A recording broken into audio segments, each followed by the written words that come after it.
radio for the masses. Headline edition, July 8, 1947. The Army Air Forces has announced that a flying disc has been found and is now in the possession of the Army. If the game is rigged, change the game. Game changer. I occasionally think how quickly our differences worldwide would vanish if we were facing an alien threat from outside this world. This is Fade to Black with your host, Jimmy Church, on the Game Changer Radio Network and KGRA, the Global Radio Alliance. I need your help to get to the year 1985. You're listening to Fade to Black with Jimmy Church on the Game Changer Network.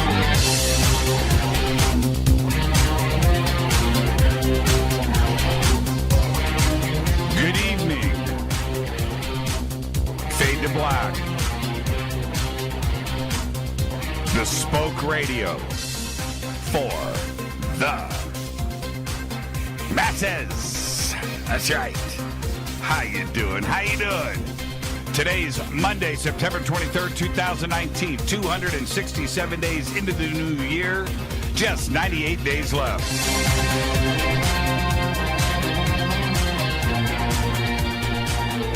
We are live from a bunker somewhere in the middle of beautiful downtown Burbank, California, and I would like to welcome everybody listening all around the world, all across the United States, hither and thither, to and fro, back and forth, up and down, east and west, north and south, far and near. This is Fade to Black for KJCR, the Game Changer Network, and KGRA, the Planet. I am your host, Jimmy Church. What is cracking, everybody? How you doing? It's Monday. That's right. Another amazing week. Tonight, very special guest, Whitley Strieber is here. Whitley and I tonight are going to have a very open conversation about ET, UFOs, what's going on today. Yeah, I'm going to spin it around a little bit. I want Whitley's opinion on everything. Of course, the author of the Communion series of books and many novels ranging from The Wolf into The Hunger to the Greys and his exciting Alien Hunter series. Communion, The Wolfen, The Hunger, and Superstorm have all been made into movies. Superstorm as The Day After Tomorrow. I actually watched that last week. Tonight, we're going to have a very open conversation on the current state of UFOs and ET contact, our government, community, and dive deep in with someone who has been researching the subject for the last 4 decades. And I would like to welcome back to Fade to Black our good friend, Whitley Strieber. Whitley, good evening. How are you, man? Oh, Whitley. Whitley dropped right as I said, Whitley. Oh, let me pull him back up here. That was bizarre. Whitley, good evening. Good evening. Oh, that was bizarre. You dropped as I said good evening. Yeah, it was very strange. Yeah. I was here, and then you weren't here anymore. You know what's funny, Whitley? Let's start off here, actually. I just mentioned, you've been doing this for, 4 decades, right? It's pretty crazy to think about. Oh, God. Don't say it. but at any point, I don't freak out anymore when it comes to interference or technical difficulties. It's just part of the game, isn't it? Do things affect you anymore? Oh, listen, Dreamland, hardly a week passes that weird stuff doesn't happen. A couple shows ago, I forget which one it was, we had someone else on the line. Oh, yeah. The show hasn't aired yet. It's with a guy named Alan Steinfeld. Interesting guy. And a lot of experiences and a really bright guy. Anyway, you could hear, and it's especially true when I talk to close encounter witnesses and abductees, you could hear someone picking up the phone and putting it down again and breathing into the line and stuff.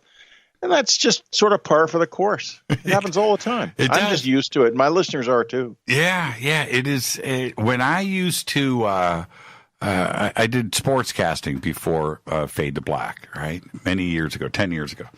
And never a technical issue. You know what, Whitley? I'm going to go on the record right now and say that the 3 years that I did sportscasting, not one single technical hiccup. Not a one. Start doing this stuff. And at the beginning, I would get so angry because I wasn't used to it. But now it's just whatever. I just laugh. Just water off the duck's back. I mean, you say you're going to call me at 7:28. I'm sitting here. I answer the phone, and you're gone. Perfect. Right. Perfect. Let's go in this direction to kick things off. With the mass media jumping on board where we are today. Did you anticipate a day, an era where UFOs would be okay to talk about in public, both with the mass media and with people on the street? Did you think that this day would arrive like it has? Oh yeah, I've known it for a long time because I have the visitors in my life, and they're very clear about timelines and what's happening, and they're never wrong. And years ago, they said that this would come into focus as the planet's environment fell apart around our ears. And that's what's happening, and that's why it's coming into focus as far as I'm concerned. Now, I read the news, Whitley. I don't watch it. Okay, there's a distinct difference there. I read it, I don't watch it. I do the same thing. I agree. Yeah, and when did you start to make that shift? Oh, listen, I made the shift before I even knew the visitors were in my life. And maybe they were there and I didn't know it, or maybe they came into my life because of it. I'm not sure. But back when I wrote Nature's End, which was published in 1985, there's a huge chapter in there about a gigantic forest fire in the Amazon. And the book is set in 2025. So, I'm 5 years early. I mean, this is 5 years early. Right. And there's a book's full of all kinds of stuff like that. It even gets into the level of weirdness because there's an automobile brand in the book called the Hunyadi. And a few years later, the Hyundai shows up. And, it's kind of weird. But I can assure you, though, you don't want to be a prophet. It's very, very, very bad for your pocketbook. Well, you did it, and I watched Superstorm, The Day After Tomorrow. I watched it last week, and I watched it from beginning to end. I've seen it many times. So many of us have. But I started to just think to myself how far ahead of the curve you were and this movie compared to where we are today. Again, a pretty accurate vision of the future. Yeah. Where did that come from? Well, I don't know. I do know, actually. I can explain that. Art and I published Superstorm, the book that Day After Tomorrow is based on. You wouldn't know it because Hollywood being Hollywood, they very trickily managed to put our credit at the end of the movie rather than at the beginning. So, there was not much, didn't juice the book very much. But in any case, we wrote Superstorm in 1997 and 98, and it was published in 99. Now, the reason that happened was that I had an experience in 98 with this man I call the Master of the Key, who said a lot of extraordinary things. There's a little book out, people probably know about it, called The Key, which if you read it, it's like reading the future. And you remember, how could this have been written in those years? Anyway, I was telling Art about this. The Key hadn't been published yet, this stuff, and we were trying to figure out what to do with it. And the next thing I knew, we were talking about doing a book about it. And so we did, and we used the material that I had learned from him And, what I did was I took things from him, and I began to dig around in the scientific record of those days. And when you looked deeply enough, you could find these ideas about these huge storms that had been existing in the past. And so that was the genesis of the book. And, we brought the key out pretty much at the same time. And I hope I'm getting my dates right. Sometimes I get them mixed up. But anyway, it's all about the same time. And whoever he was, it's a real mystery. I mean, I was in a hotel in Toronto. It was the last night of what would turn out to be the last author tour I would ever do. And I was sleeping, and someone knocked on the door. I woke up and saw the room service tray still sitting on the little desk in the room, and I figured, it's a room service waiter. I didn't realize it was 2:00 in the morning. Mm-hmm. So I opened the door, and this man comes in, and he walks right past the tray and goes over to the window, turns around, and starts talking. And initially, I think I had better try to throw this guy out because this is not good. I'd had a situation where I was in a hotel in Chicago, and I come into the room after my day of travails and work, and flop down on the bed. Closet door opens, and a woman comes out. What? So she'd paid off some room service guy or something. I'd been on TV and radio that day, and she'd wanted to get in my room, and I suppose into my bed. And her methodology was unfortunate. Let me put it that way, because I ran out of the room actually, and went downstairs and got a security guard, and they got rid of her that way.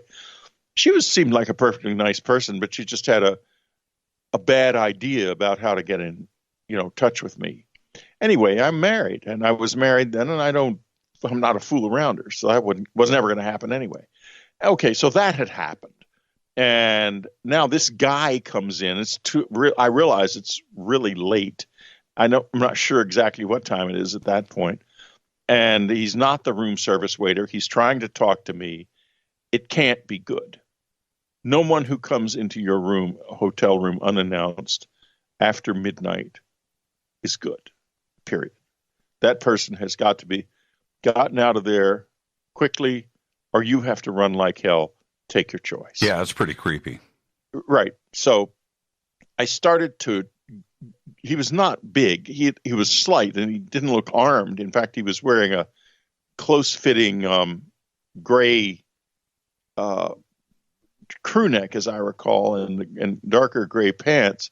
So I could see there was nothing there. In other words, there's no bulge of a pistol or any kind of a weapon. So I started to go after him. And he starts talking about the Holocaust. And he proceeds to say something that just sort of stopped me in my shoes, because he says, if the unborn child,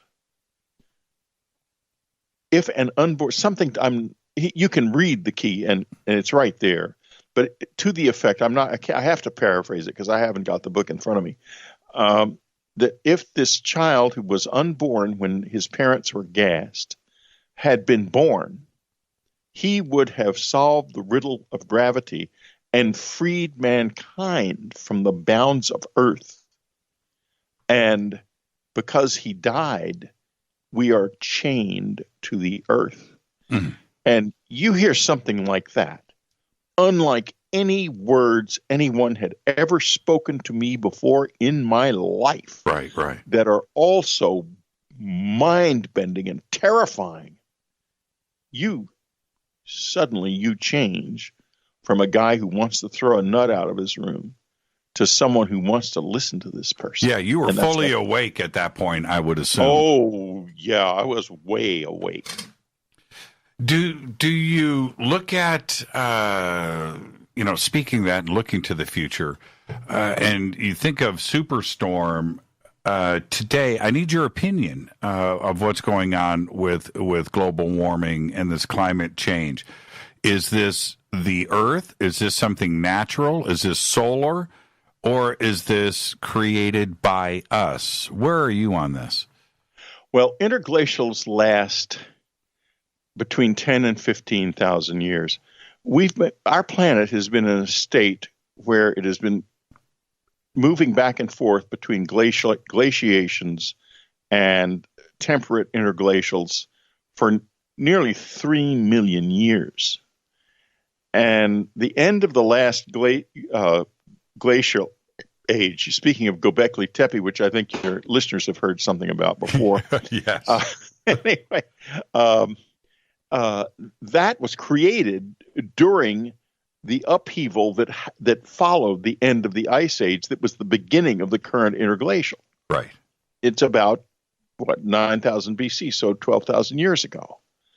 Now, that means that we don't really understand what causes this change. We think it has something to do with the planet's orbit, but the planet right now isn't in an orbit that would suggest that it's going to go into an ice age. What has happened on the Earth since we started lighten up, let me put it that way, is that an enormous amount of carbon dioxide has gone into the atmosphere. In the past, this happened because of volcanoes, where there would be periods of volcanism and huge amounts of carbon dioxide would go into the atmosphere. The planet would warm to an extremely high level, and everything would die out, and then it would slowly come back again. And that's happened time and time again. It's a pattern on planet Earth. But right now, we are the volcano. It's as simple as that. And people will, flip over backwards trying to say it's not us. But that ain't true. There's nobody else doing it. There's no other place it's coming from. So yeah, it is us. And I'm personally, I'm very close at this point in my life to the visitors. I'm not going to be coy about it anymore. I'm close, and this is their belief and their knowledge, and I would never turn away from that because I've never known them to be wrong about anything in my life. They know what they are talking about, and I'll tell you another thing: they're desperate. They're desperate to get this thing working. They want to come out. They want to get into communication.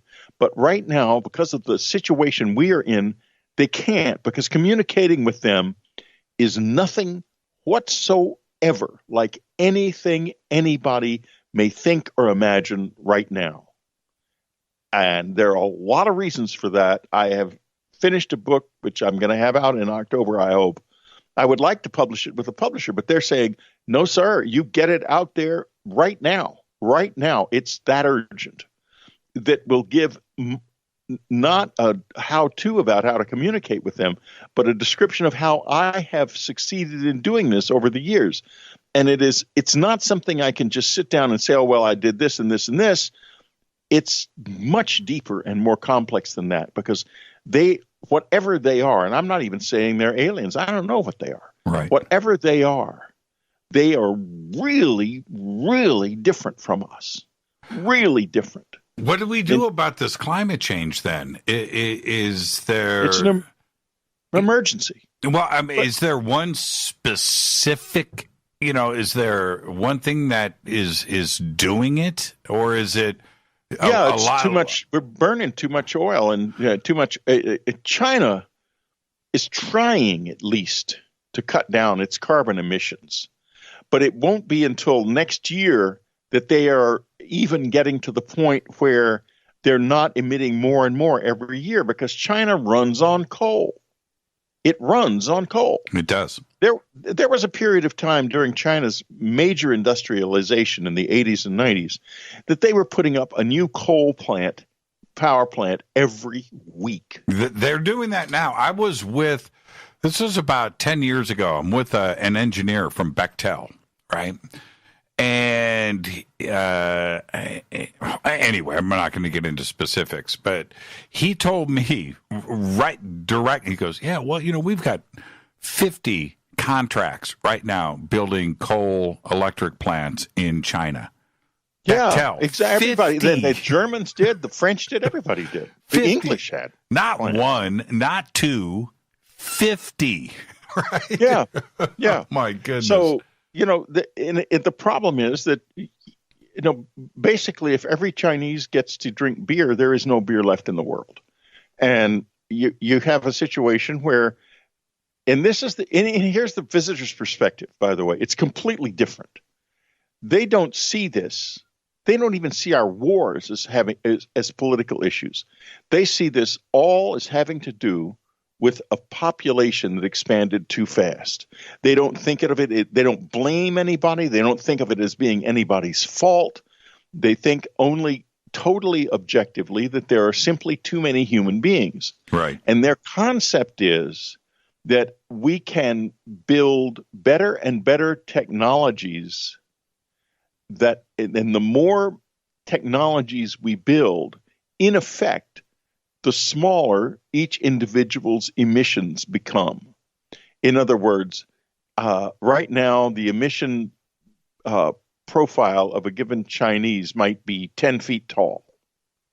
But if they were to get that huge solar array in the Gobi Desert going and begin to close down their power plants, that emission profile is going to go down to 8 feet tall, then 6 feet tall, then 3 feet tall. Finally, the Chinese emission profile, individual Chinese emission profile is going to be tiny.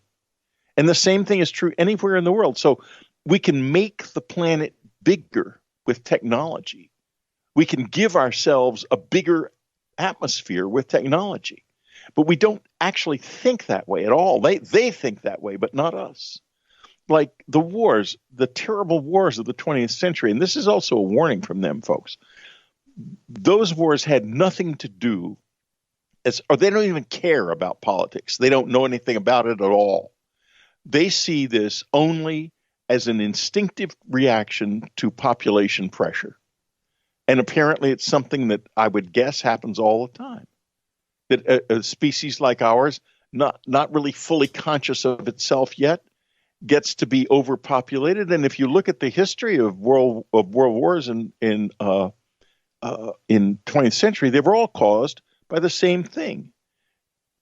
Small, very highly evolved, technologically advanced countries feeling trapped in their space. The Germans wanted what Hitler called Lebensraum. And in the First World War, it was different. They regard that as not a war, but as a murder, as a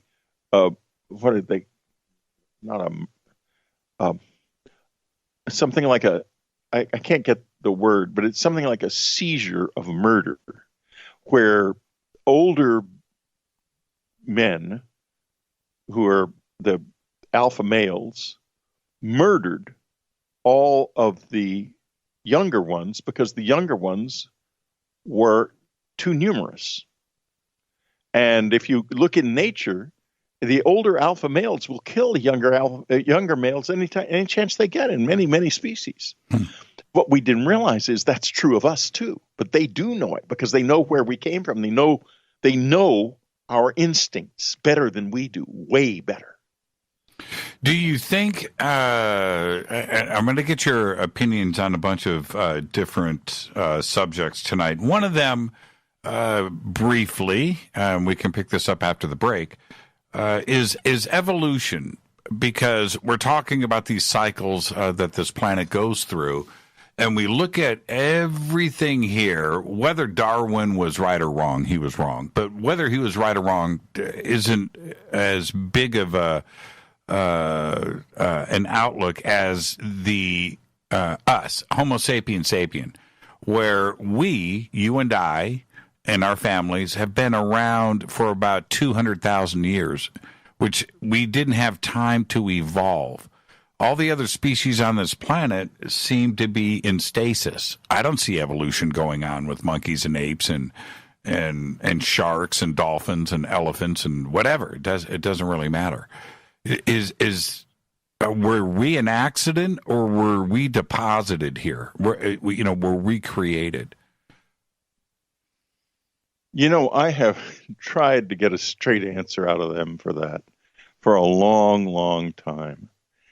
And I only get ideas. If we were created and we are looking at our creators, then they made some kind of mistake here, I think. Because why would you say that? I'll tell you exactly what the mistake is. Okay. The mistake is, they gave us very big brains with good memories. They took off all of our hair and fur. They moved our genitals from beneath our bodies to the front. And they eliminated seasonality, meaning that we have sexual desire 24 hours a day, 7 days a week, the year round. We are very fixated on sexuality because we're more naked than any other creature on earth. We have very prominent genitals and very prominent breasts and so forth. I mean, any guy is going to, if he's heterosexual, is going to definitely be able to vividly visualize any woman he sees that he is attracted to, how she might look naked. And that nakedness is one of the things that has caused us to have so many babies. Now, the other thing is our brains are exquisitely supplied with memory. So we remember the pleasures of sex tremendously, detailed, and we want more. Of course we want more. Everybody does. But also we end up in a situation where these brilliant minds can do things like survive an ice age. 100,000 years ago, when the ice age started, we were basically running around naked. We didn't have any tribes. There was nothing to us. We were forest creatures.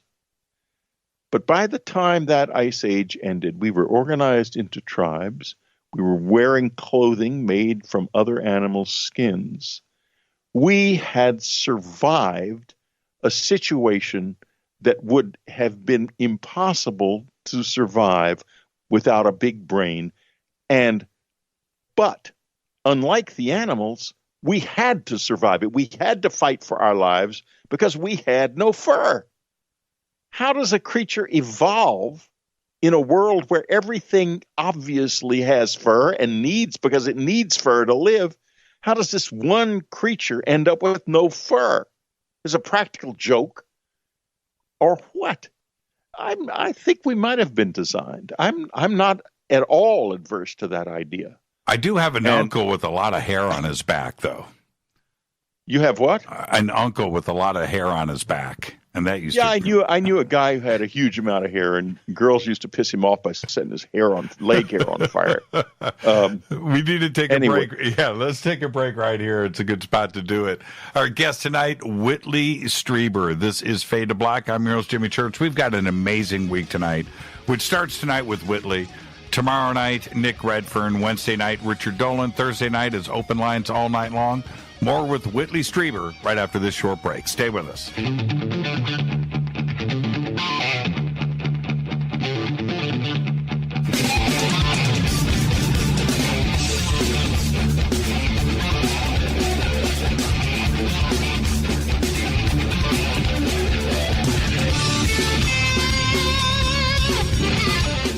Welcome back, Fade to Black. I am your host, Jimmy Church. Our guest tonight, Whitley Strieber. You can follow us right now on Twitter at JChurchRadio. You can follow Whitley at Whitley Strieber. The links are right there in Twitter. Engage in the conversation. We're going to go through 2,000 or 3,000 tweets tonight during the show, and it's already fired up pretty good. And I do have some questions from the listeners too, Whitley, that are starting to stack up. But I wanted to. I've compiled a mental list on significant UFO and ET events over the last 70 years. And I've never heard you address these. I've heard you speak about them, but directly in what your opinions are on them. And I'm just curious. And I want to start with 1947 and Roswell. And without preempting the question, what do you think happened at Roswell? Okay, I'll tell you exactly what I think happened at Roswell. It was first of all, it's one of the most complicated events that has happened in human history. A object from an unknown source containing beings of an unknown kind crashed or was intentionally dropped 30 miles from the most secure military facility in the Western world. Now, the 509th Bomb Wing, stationed at the Roswell Army Air Force at the base, was the only operational atomic bomber wing on planet Earth at that time. Spread across Europe at the border between Eastern and Western Europe were 4.5 million Russian soldiers who had just finished wiping out the Germans, were fantastically equipped, in a state of extraordinary readiness and high morale. And Allied estimates were that they could reach the English Channel within 6 weeks and probably succeed in crossing it. The only thing holding them back was not the relatively small remaining Allied forces in Western Europe, because we're democracies. And as soon as the war was over, we started sending everybody home, of course. Mm-hmm. They did not. Mm-hmm. It was those bombers. And here's the kicker. And I can't prove this, because if it's true, it's secret, but it doesn't really matter. It may be that we didn't actually have enough nuclear warheads there to do the job, to get to actually destroy Moscow, which is what Stalin feared would happen. But in any case, the arrival of an unknown aircraft within 30 miles of that base was a huge, huge threat. And that's before no one knew what the hell it was when the lid was dropped by the Pentagon on it. All they knew was an unknown craft had landed or crashed within 30 miles of the base. Now, what made this so dangerous was that if that craft had contained the correct types of nuclear detection equipment, it could have determined how much nuclear material was present on that airbase, and therefore how dangerous those planes actually were. So, you were Truman suddenly found himself looking at a threat to the freedom of the entire Western world. And that's why it initially became secret. Then what happened was this. The debris and the bodies, and there were bodies, were gathered up and taken first to Dallas and then on to where the plane basically stopped and refueled, and then on to Dayton, Ohio, to the Air Materiel Command, which was at Wright Field. Then it was then called Wright Field, where it was examined. Now, as it happens, one of the people examining it was my uncle, one of my uncles. Mm. One of the other people examining it was his close friend. Now, fast forward quite a few years. 1988, I published Communion. My uncle telephones me about 6 weeks later from where he lives in Lackland Air Force Base Retirement Unit at Lackland, and says, "Would you like to come down? I have some things I would like to talk to you about your book and the Roswell incident." Now, I knew about the Roswell incident because by that time I'd read a lot of stuff, and so I'd read Berlitz and Bill Moore's book, and so I said, "Sure, I'd love to." you understand, my uncle was one of the most secretive people on the planet, unless my father was more so, I don't know. But anyway, he never told anyone at all about what he did, except we all knew it was very, very secret. I don't know that he worked on this the entire time he was in the Air Force. I don't know what he worked on. Okay, so I go down there, and he and his wife take me to lunch, and me and Ann, and he tells me that he helped to examine the materials, and he describes them to me. And he then says that I should talk to Art Exon, his close friend. They'd been lifelong friends by that time, who knows more and would like to talk to me. And I said to him, you're telling me things that are obviously classified, and I know that, and you know that. And he said, no, we have the instructions to do this, and this is not illegal. And when he said that, he meant that, because he did not do things that were against the law. He's not a so-called whistleblower or anything like that. So I thought, wow, incredible. So we got home, and I called General Exon, and he proceeds to tell me quite a bit of stuff. We talked for quite a while. He tells me about the fact that there were bodies. He says to me, everyone from Truman on down knew that what we had found was not of this world within 24 hours of our finding it. He also said it was a relief because they were so scared that this was something from the Russians. Mm-hmm. But then I believe Curtis LeMay or one of those generals offered the opinion that it might be a scout ship from an invasion force from another world. And somehow there got worked into there the idea that they might be demons, because remember, in those days, we didn't know much of anything about outer space, very little. So the idea of planets and, it was a known thing, but these were people, General LeMay was a fundamentalist Christian, and, they looked to what they believed for an explanation of this strange thing. And so now, subsequently, I have seen the materials with my own eyes.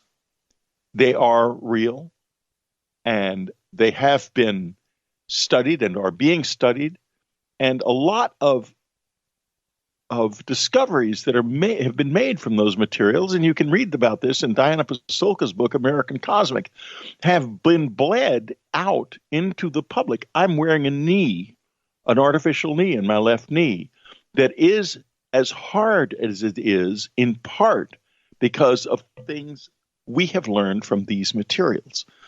Now, so this is part of what I know about Roswell. The other side of this coin is, why was it put down in that particular place? Why was it a crash and not just a landing in some very prominent place where people get out of the thing and help us in a straightforward way? The answer to that question is really fairly complicated, but let me just do it. First of all, the gap between us is huge. It has to be narrowed, and it can only be narrowed by us making discoveries that bring us closer to their level. If that doesn't happen, then when they show up, we become like beggars, supplicants. It's like when the British showed up on an island in the Pacific where people had never seen her better. The Americans did in World War II, showed up on these little islands. People had never seen anything like an airplane or anything like the wealth that these GIs and airmen brought with them. They were completely disempowered. They felt useless and purposeless and like idiots when they saw what these people who had nothing whatsoever to do with their beliefs, their gods, their religion, or anything they understood about the world, what they actually had and could do. They were terribly diminished. Now, back in 1977, a little article was published in the April issue of Science magazine by D.B.H. Kuiper and Mark Morris, two physicists. I believe they were both physicists. And no, one of them was an astrophysicist. Kuiper discovered the Kuiper belt and so forth. Anyway, they published this speculation about why aliens, if they showed up here, would be secretive. And the reason was that they would only be interested in finding things that were new because they would know so much that anything new would be incredibly precious to them. And therefore, the visitors hung back and still hang back while donating, apparently with these accidents, materials to us that are enabling us to move ahead. Now, I don't know whether they understood this or not. They probably did, knowing them, that we would hide our discoveries out of fear that there is that our enemies would get wind of it and figure things out before we could. Right now, for example, I am aware of the fact, and I can't go into why, but I am aware of the fact that the United States, Russia, and China are in a real tussle about the secret of gravity, that someone is going to get that, and the power that gets that is going to, of course, be very dominant. But we need to get past all of that. It's too late. It's too late for the secrecy.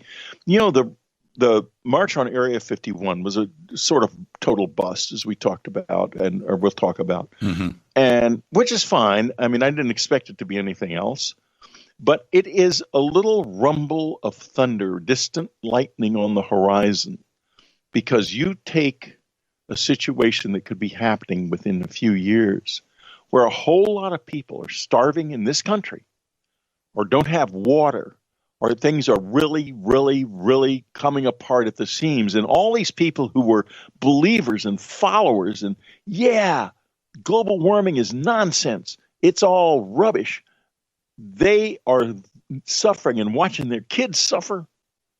They're going to be looking everywhere for information, for some kind of salvation. And one of the first places they're going to look is inside the hidden community that studies this stuff.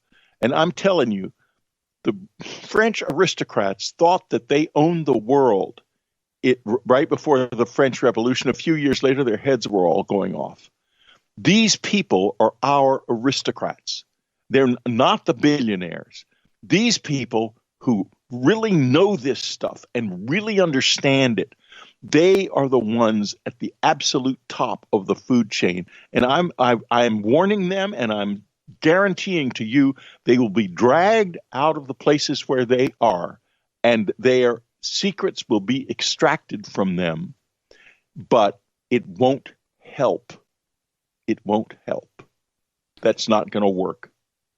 So I am hoping that we get into a situation soon where there can be coherent communication between us and the visitors, because right now we have not got a clue about how to do that. Not a clue.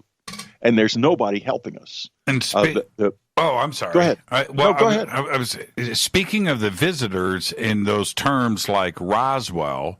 I wanted to ask you in the exact same mindset with Rendlesham, where now we've got a military encounter that has gone very, very public.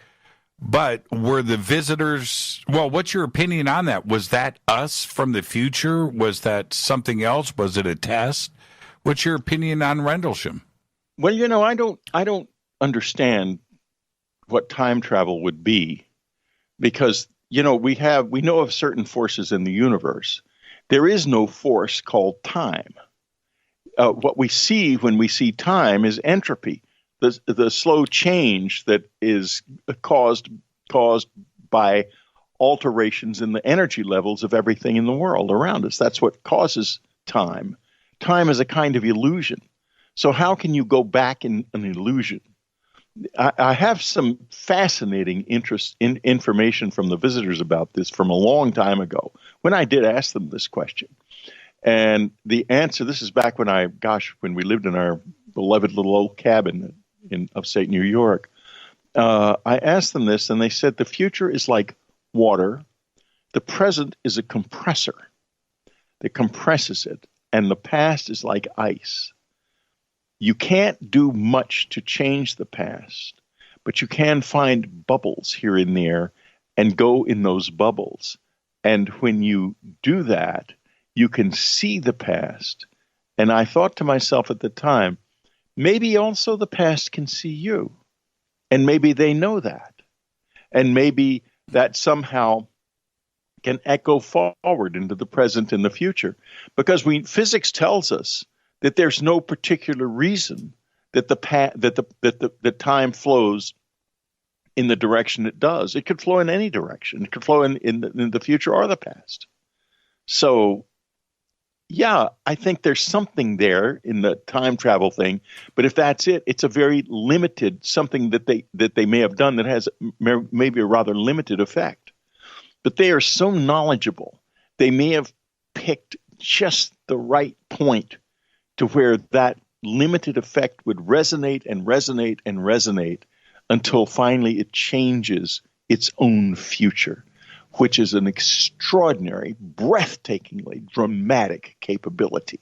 I don't think it's completely out of the question, but I would be really surprised if that was the actual answer. Do you remember when Jim Peniston said that when he touched the object, he got a download, and that it wasn't that they were us, right? And that's what he was told. And I always found that very, very interesting. If he was, if he was making it up, right? He could have gone certainly more fantastical and more dramatic than that. Saying that they are us, that puts a whole nother spin on this. Well, when Annie saw that years ago, she said, "Oh, what happened to us?" It was a very funny answer, I thought. But there's another thing there, and that's this. If it is possible to somehow enter this frozen block of memory that is the past, if you wanted to change it, the one thing you could not do would be to cause the grandfather paradox to be enacted. That is to say that we know from having sent photons back into their own pasts that the grandfather paradox is real. They will never touch their past versions of themselves. Now, I mean, and this is theoretical. It's never been done physically. I hasten to add. So I'm just talking about math here, right? But math is the beginning of everything, so it's probably true. In any case, if you could do that, the one thing you would have to do would be to avoid seeming or appearing like something that was real. Because if you seemed to be something that was real, you could not trick the past into not activating the grandfather paradox. It would activate immediately and automatically. And prevent. So you're saying the grandfather paradox would be prevented. There would the grandfather, you would be prevented from doing anything to change the past because of the grandfather paradox, right? Unless you appeared to be something that wasn't real at all, and in fact were something that was unreal. You were an invention, and therefore the grandfather paradox might not be activated because there wouldn't be any reference point for it to activate against. Right. This is just a theoretical idea. Right. That's very interesting. So why not? So that might be why they look like they do, because that's not what they really are. Maybe it's just really us. Right. And if you're going to go back in time and show up in Rendlesham Forest outside of an Air Force base, look like a flying saucer, right? Look like something that doesn't exist. Right. And then you can do more than you would if you looked like something that did exist. So for you, and looking at this, and maybe the visitors have mentioned this, ultimately, what was Rendlesham? Well, I am a person who I live by certain things, a lot of which I learned from Anne. One of the things she used to say and said is, the human species is too young to have beliefs. What we need are the good questions. And I live by that. So I can't tell you what I think Rendlesham was. I'm not going to say I believe this or I've concluded that, or based on this in this piece of evidence, I think that this is true. And the reason is that we don't have a ground of truth. We don't have any basic ground that we know is true. And why do I say that? I say that for two reasons. First, when you get down to the smallest, most basic, fundamental parts of the universe, what you have is indeterminacy. They're not anywhere. They're not anywhere. You know that the number of atoms compared to the amount of empty space in a piece of steel is literally infinitesimal. Yep.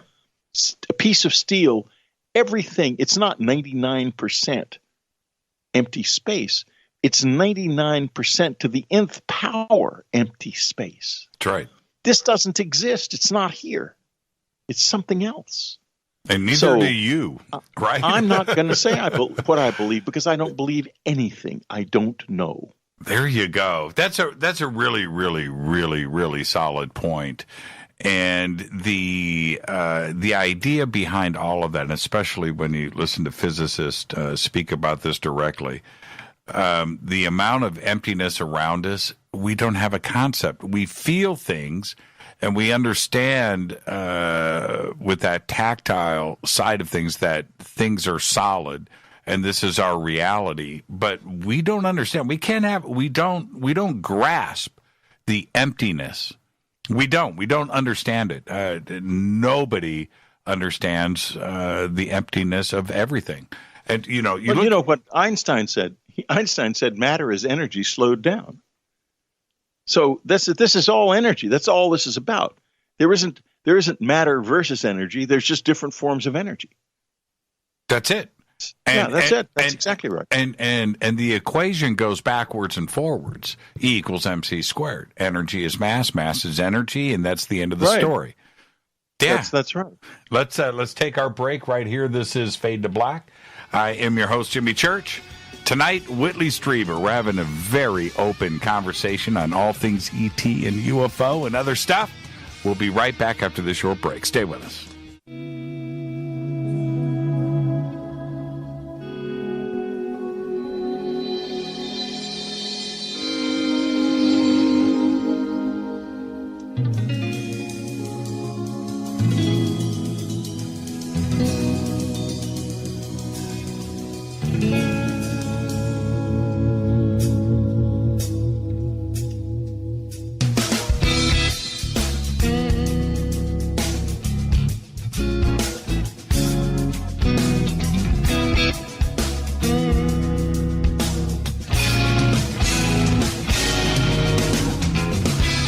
Welcome back. Fade to Black. I am your host, Jimmy Church. If you want to join in on the conversation tonight, on Twitter, hashtag F2B is the sandbox. Any questions for myself or Whitley tonight, hashtag F2BQ. And, of course, both of our chat rooms are open at Spreaker and over at KGRA The Planet. Our guest tonight, Whitley Strieber.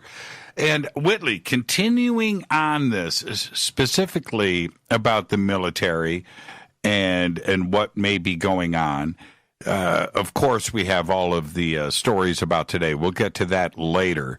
But we have Malmstrom Air Force Base. And with UAPs and the Navy and the Air Force being the subject today, we have Malmstrom Air Force Base where it appeared that somebody was running interference over our missiles.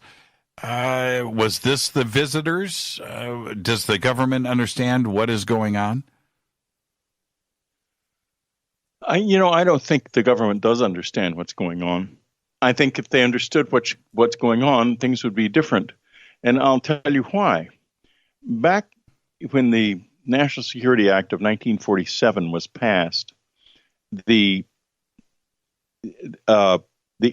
act mandated that when the military engaged with something, the potential hostility or danger of which was unknown, it was to keep that secret. And this, I think, probably was put in there because of the Roswell incident and possibly other things where they were dealing with unknowns, and they wanted to be sure that those unknowns didn't slip out into the public simply because they didn't know what they were. Now, 70 years later, a few things are pretty obvious. One, it's not an invasion of any kind that we would expect, because that would be over by now. They're not trying to take over our planet. They're obviously not eating us. If they were eating us, we probably wouldn't have global warming. They're not. They're a benign presence as far as we can see. So now the secrets are being kept not for that reason, but because of the possibility that weapons may be devised out of what we have and what we are learning. So the result of this is that the original reason, if you read the more recent acts, you'll find that this mandate for keeping things top secret has altered in order to include things that may impinge on the national security if they are revealed. In other words, processes and so forth that could be picked up by an enemy and turned into weapons against us. So the secrecy continues. So you get into a situation like that, and you have to ask yourself, if they really fully understood what was going on, would it be necessary to continue to hide it like they do? And unless they are being forced to hide it by the visitors, who were very clever in the beginning, they created a situation by showing up next door to that incredibly secure base where we would hide it. And as I pointed out earlier, they did that so that we could get a hold of the technology and give us a chance to catch up, so that we would not be supplicants, but we would rather be partners when we eventually came together in an open way. Now, something is wrong here. I think the secrets have been kept for too long.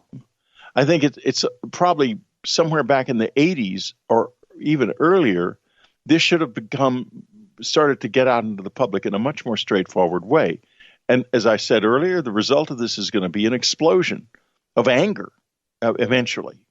And the intelligence community will be taken down by it almost certainly, because there'll be a revolution, not just here, but in all kinds of places all over the world, because, people get hungry and they get mad. So I can't answer the question directly. I don't know specifically what might have happened there. But what I can say is the way it looks, somebody was trying very hard to hide something. Today, where we have, I'm of the opinion, I don't know specifically, but I'm of the opinion that with everything that is happening in such rapid fire over the last year and a half when it comes to the UFO question, all the way up to the Storm Area 51 event, actually, the way that this has been covered in the media, it seems that they may be trying to get out in front of something of which I don't know. But I think that there are places on this planet that may be revealed, and that would be out of their control. And specifically, this face in Antarctica that I pushed out there and others did over the last couple of weeks.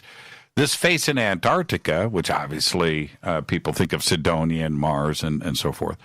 But this is a very interesting, I don't know what it is, but it's certainly a face. I don't know if it's natural or man-made. That part I don't know. But if something like that reveals itself, like the face in Antarctica, and goes worldwide, then the government would be, state actors around the world, faced with that dilemma, right? And maybe this is part of getting out in front of the story, spreading UFO around the world and getting everybody acclimated. What did you make of the face in Antarctica? My problem is this. We are so good now with manipulating video, I don't know what to make of it.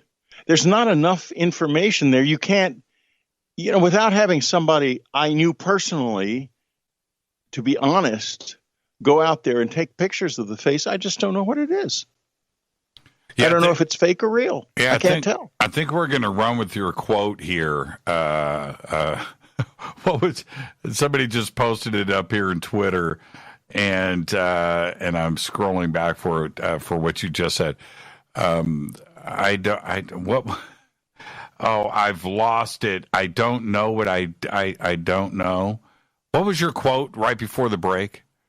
No. What it was what Ann used to say is that the human species is too young to have beliefs. We need good questions. I don't believe anything I don't know. That's your, exactly. Yeah, I don't believe anything I don't know. I don't know.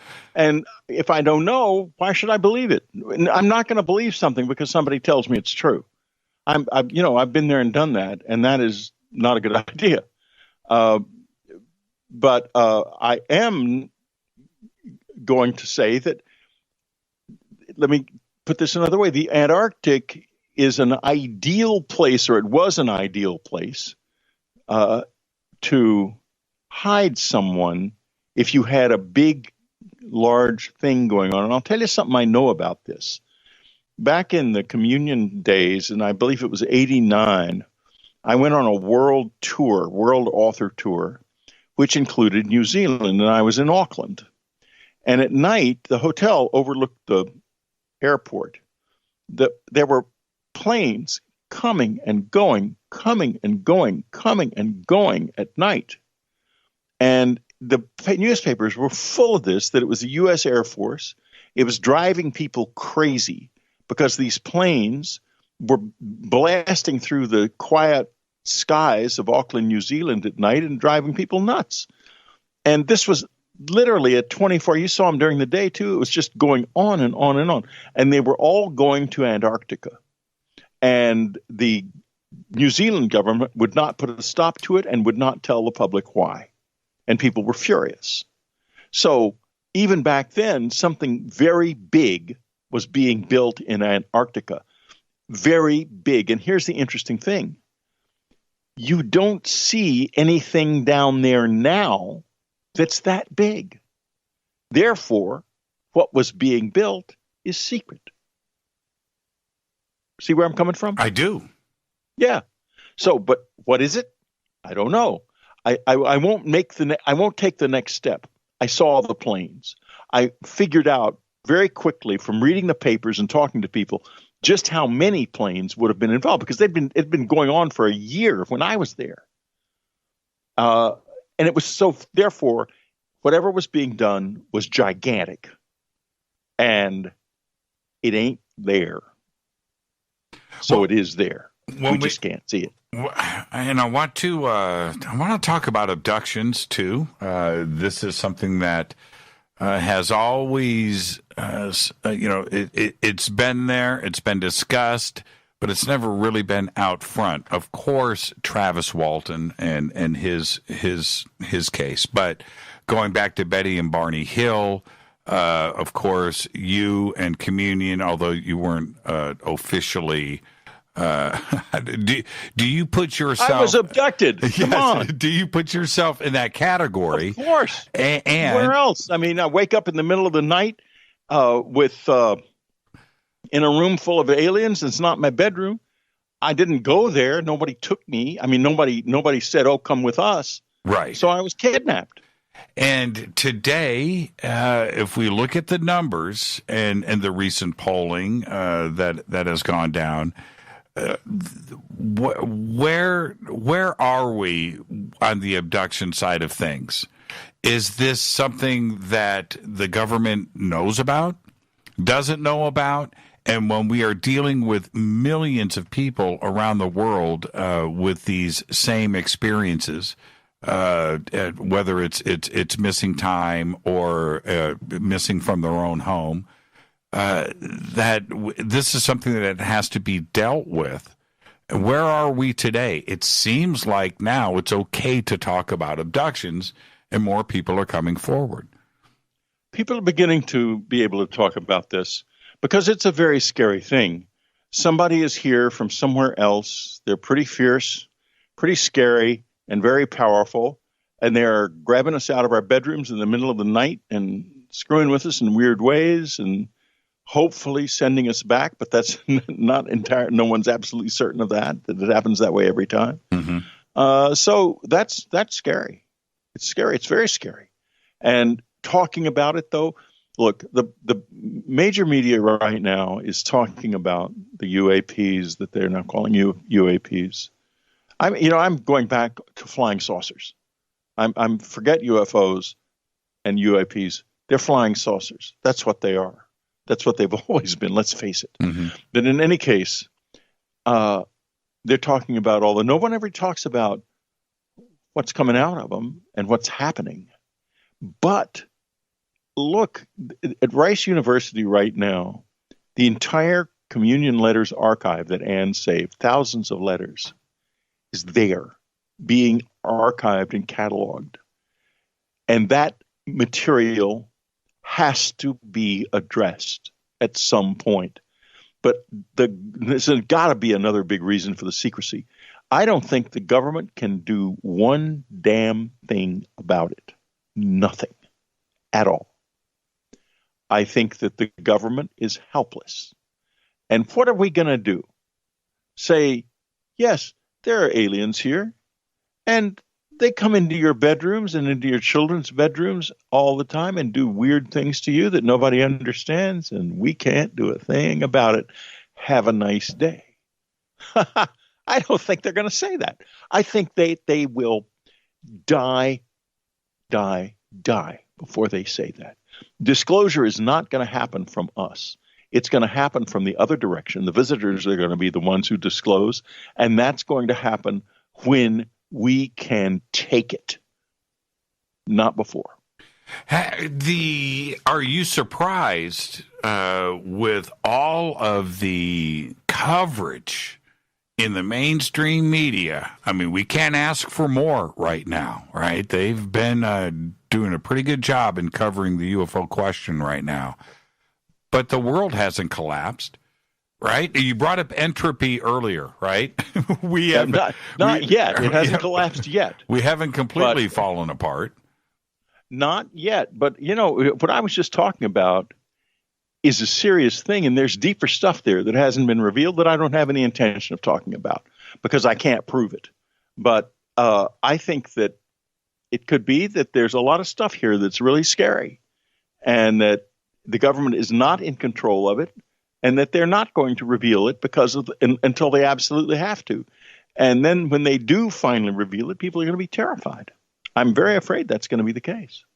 Why hasn't the religion aspect of this is there? And you look at the size of Christianity on this planet and Islam and other religions, the official stance hasn't been taken from any of the large religions around the world. And that part I've been waiting for, too. I don't quite understand the silence there when they read the papers, right? They watch CNN and Fox News. They understand what's going on right now.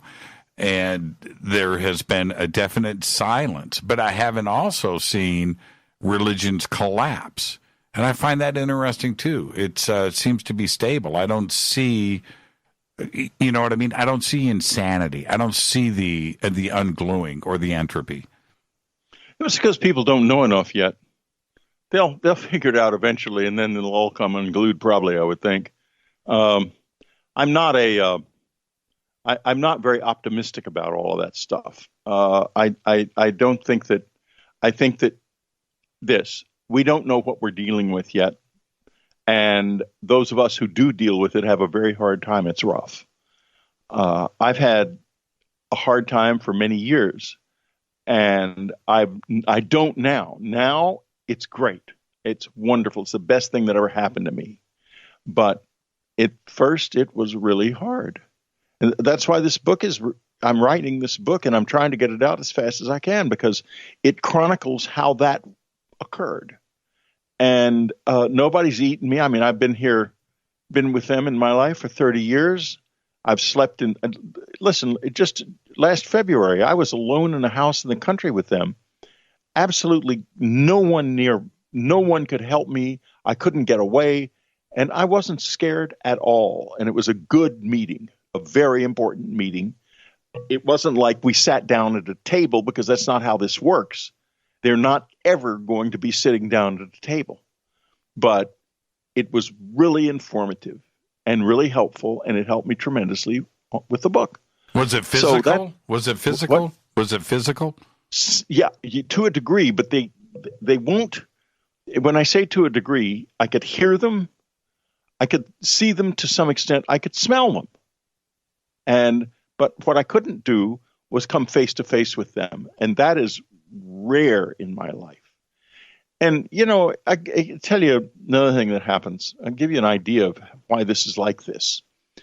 I was at the Esalen Institute in Northern California, where there are meetings held, private meetings from time to time, that discuss this stuff. And my co-author of Supernatural, Jeff Kreifel, was there. And people are always sort of eager, kind of scared to stay in the room with me, because we double up in this thing. Because very often the visitors will show up when they're, and it can be very intimidating. And so what happened was this: in the middle of the night, one of them shows up in the room. I am lying facing a window, to make it easier for them to come to me, because they're going to be really shy when someone else is in the room. And I'm facing the window. It blows. My head is to the right, facing the window. It blows on my left hand, the back of my left hand. I immediately turn my head away from it. As I turn my head away from it, I see it for just a second, and it is absolutely devastating. Jeff doesn't see it, but he hears like a cascading, something crashing down, like everything is falling apart. And this is his unconscious reacting to the power of this presence.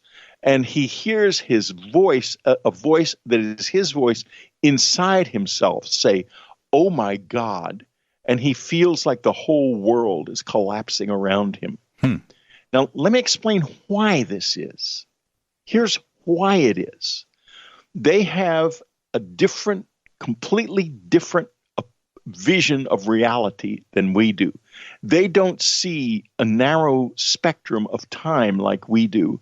They see a whole wide spectrum of time. If we lose that narrow spectrum of time, our reason for existence is over.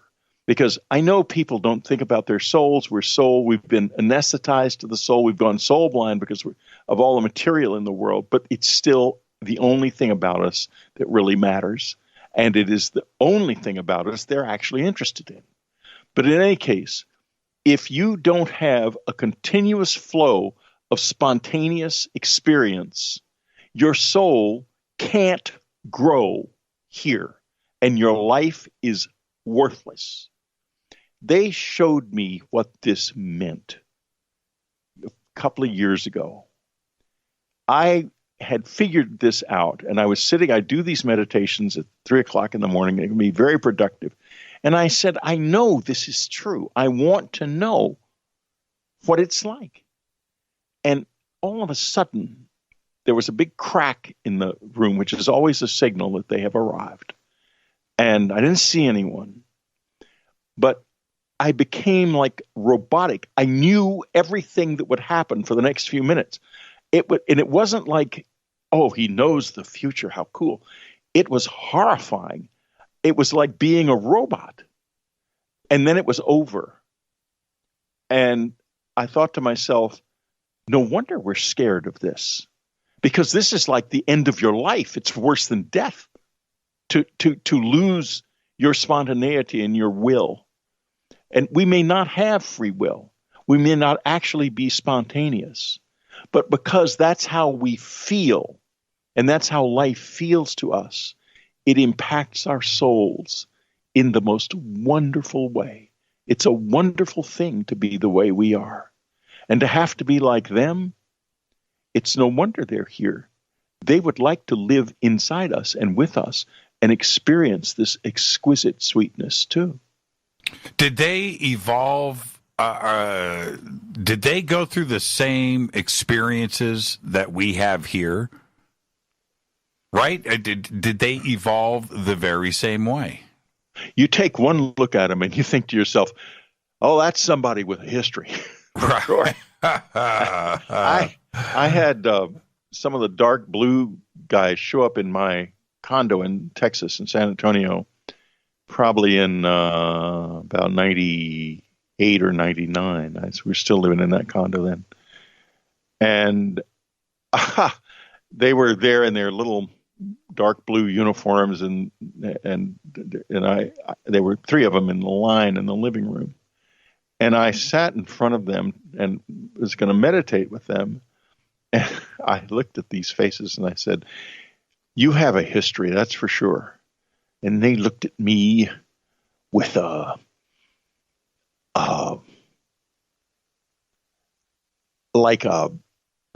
like right through me.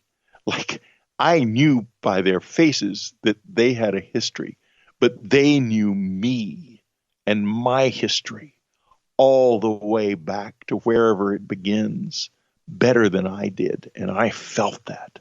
I felt that from my core. And it was hard to keep my eyes open then, I'm telling you. And this is another reason no one expects this. They don't expect it will be like this. They think of, the White House lawn and handing, cool, super cool cell phones that you can eat or whatever the hell they think. Wonderful stories, all of it's so fascinating and with a nice modicum of fear to make it more interesting. Man, this is the change of the world. This is the change of everything that's coming. This is change, pure, total, complete change. And I'll tell you how to sum it up, and very simply, mankind is becoming conscious. Back in the day, I said this is what evolution looks like when it's applied to a conscious mind. And you're right about Darwin. He didn't know much about evolution, but he did know this, that it means change. And that's what's coming. And that's exactly what's happening to the human mind. The human mind is about to explode, and it's going to be hard. But in the end, it's also going to be wonderful because it is a new future for us. Did past civilizations, not referencing ET, I'm going back to like the Sumerians and the Egyptians 5,000 years ago, where before amnesia set in, right, for us, did they understand what the soul was? Did they understand the power of us and being individuals? Did they have a full grasp of that, and then somewhere along the line we just let it go with materialism? The earliest religious document in the world is the pyramid text in the Pyramid of Unas in Egypt. Mm-hmm. A wonderful, I don't know if you've been to Egypt. If you have and been in there, then you know it is an incredible, intricate, vast hieroglyph painted all around and carved all around the walls of this pyramid. And you see that and you think to yourself, now I've never been there, but I've seen very, very good pictures of it. I don't travel well, especially not in third world countries, so I've never been able to get myself to go to Egypt. Anyway, I wish I could, I should, but it is an absolutely incredibly intricate hieroglyph, highly sophisticated, created by a very sophisticated mind. And people who think, that was the old days, they were really, just a bunch of slopeheads. Forget it. They were highly, brilliant people. Okay. In that text, there are a series of hieroglyphs about the spine and about the seven, which is referred to as a serpent, and about the seven smaller serpents that surround it and that feed in impressions from gathered by the body into the spine and therefore into the second body, or what we would call the soul. 7. And they are called ta-nitter. Now, any scholar of Tantra will say, oh, well, it didn't start way back then. Yes, it did. We just forgot. They knew way back then, because I am talking to you not about a religion at all. I am talking to you about a science of the soul and the way it relates to the body and the way impressions come in. And if you look at the laws of Maat, M-A-A-T, you will see 42 different laws which are all designed to take you in the same place, to let you live a good life and die without regrets. Because then when you're weighed, and we are all weighed, we weigh ourselves when we die. I saw it happen with Annie. It is literally, how light are you? How able are you to ascend? And the fewer regrets you have, the more there is for you in the next life. And that's what this whole thing is about. It's what it's about. We need to take a break right here. Hold on, Whitley. Stay right there. We'll pick this up when we come back. Awesome conversation tonight. Whitley Strieber is our guest. I'm your host, Jimmy Church. This is Fade to Black. Stay with us.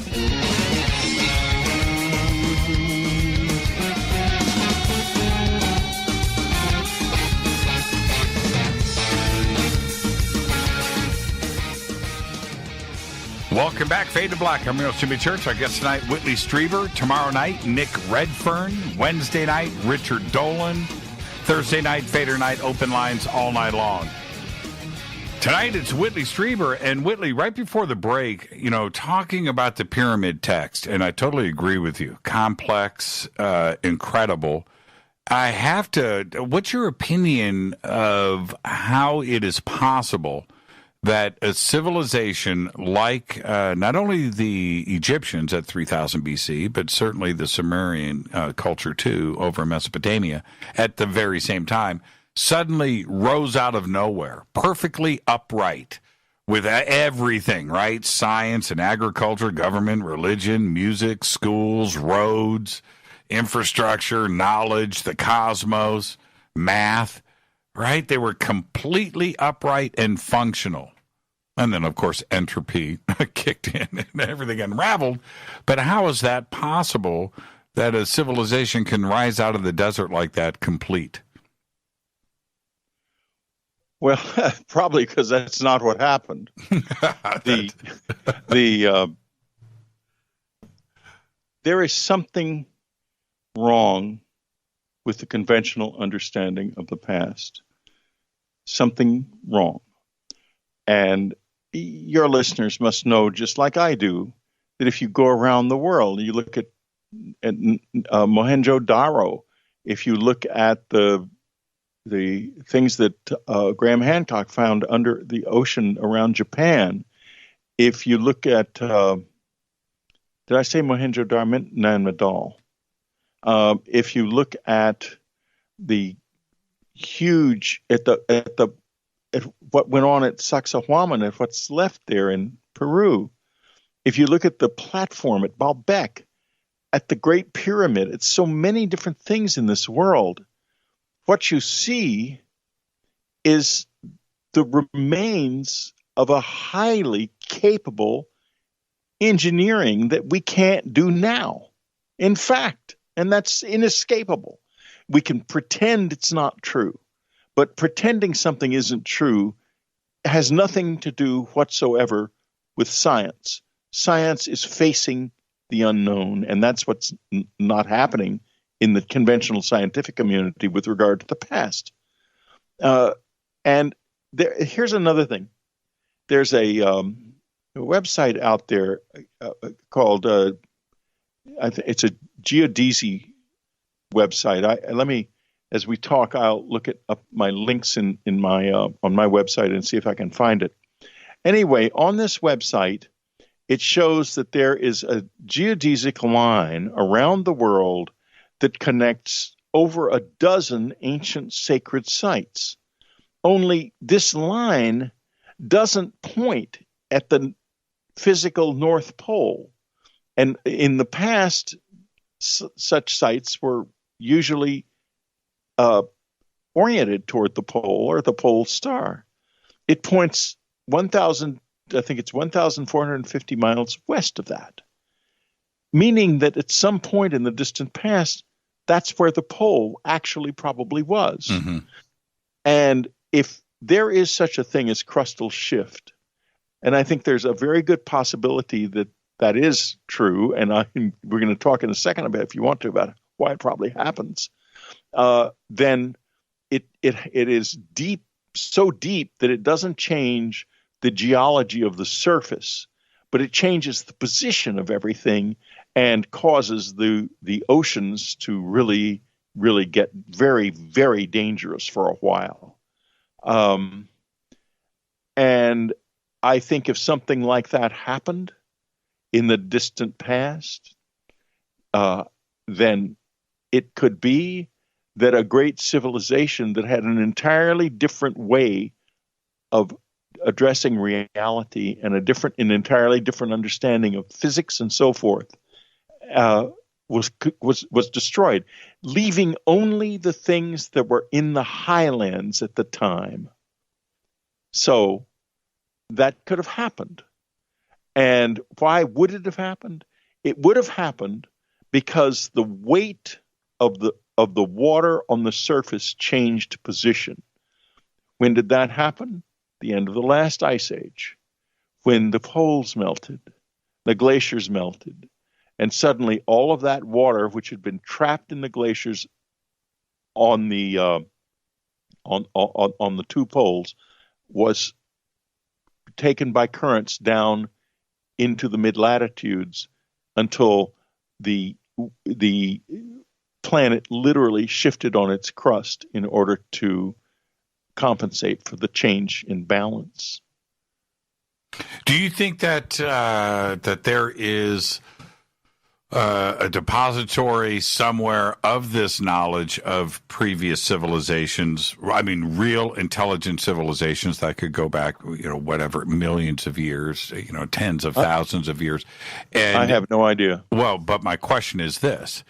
Is that the dogma that we have been living with through our educational system, that would be something as difficult to answer by world governments and religions as much as the ET question would be, and having to answer to that too as well. Is that the interest in keeping all of this hidden? Because that would certainly cause some anger. They know that, and they're keeping it hidden because it leads inevitably to the revelation of the ET presence. Sure. I would think that maybe that's part of the reason there's so much weird stuff going on around Antarctica right now. And there's Linda keeps finding these strange things. You talked about that face, and I said my truth, which is I don't know, but if it is there, then what the heck is going on? Because that makes no sense. It reminds me of the face on Mars, which when Dick Hoagland showed it to me in September of 1985 in the apartment of Margot Adler and John Glideman in New York City, and I stood there and looked at it, and I thought, my God, how extraordinary. And I arranged for Mark Carlotto to do a study of that face. He was a specialist he worked for NASA, the NSA at the time, as a contractor, and he was an imaging specialist with highly developed equipment for that time. In fact, equipment that would still be, if it was in the public sector, probably pretty advanced now, for all I know. Anyway, he proved very conclusively that the face was a real thing.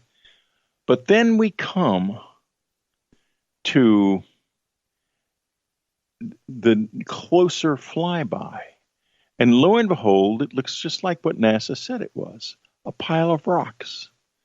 And Mark immediately got no publicity, but he showed very clearly how it had been changed. Someone had changed it. Now, what does that tell you? You're going to be talking to Richard Dolan tomorrow night. Why don't you ask him that question? Is there a breakaway civilization powerful enough to be on Mars? Is there some truth in that? And if not, then who changed it? Because it was changed. And now we go back to the face in the Antarctic, which looks eerily similar. It does. So what the heck is it all about? Why build these faces in the first place? What do they mean? If they are real, what mind is behind them?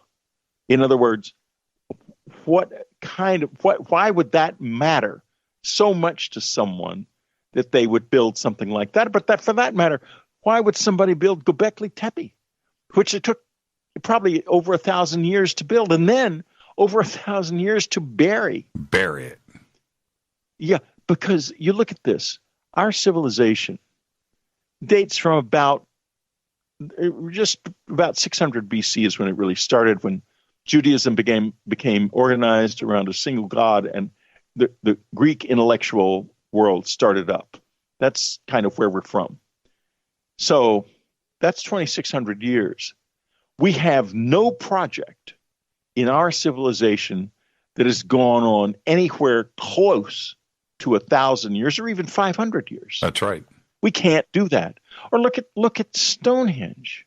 Stonehenge took, we know this, and this is not speculative, this is established archaeology.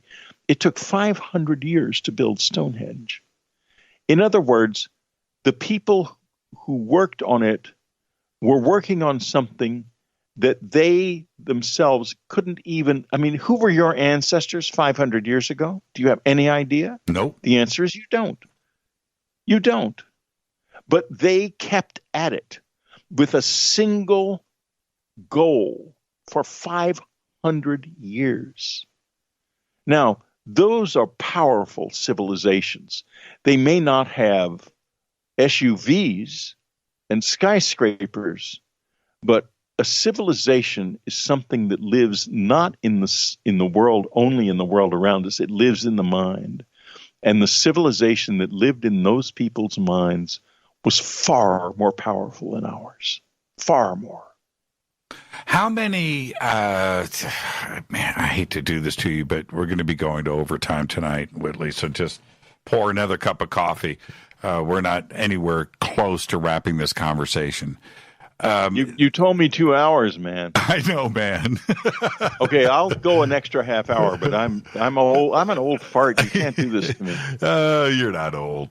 You're not old. Not yet. Not yet. We've got a lot to do, Whitley. Not in the places that count. No. We've got a lot to do yet in this life. Too much more to discover. Is this? Somebody just posted up here. Jimmy, have you told Whitley about your visit that you had? And I don't believe that I have. Now I'm going to make this very brief because I need to get to the other side of this visitation with you.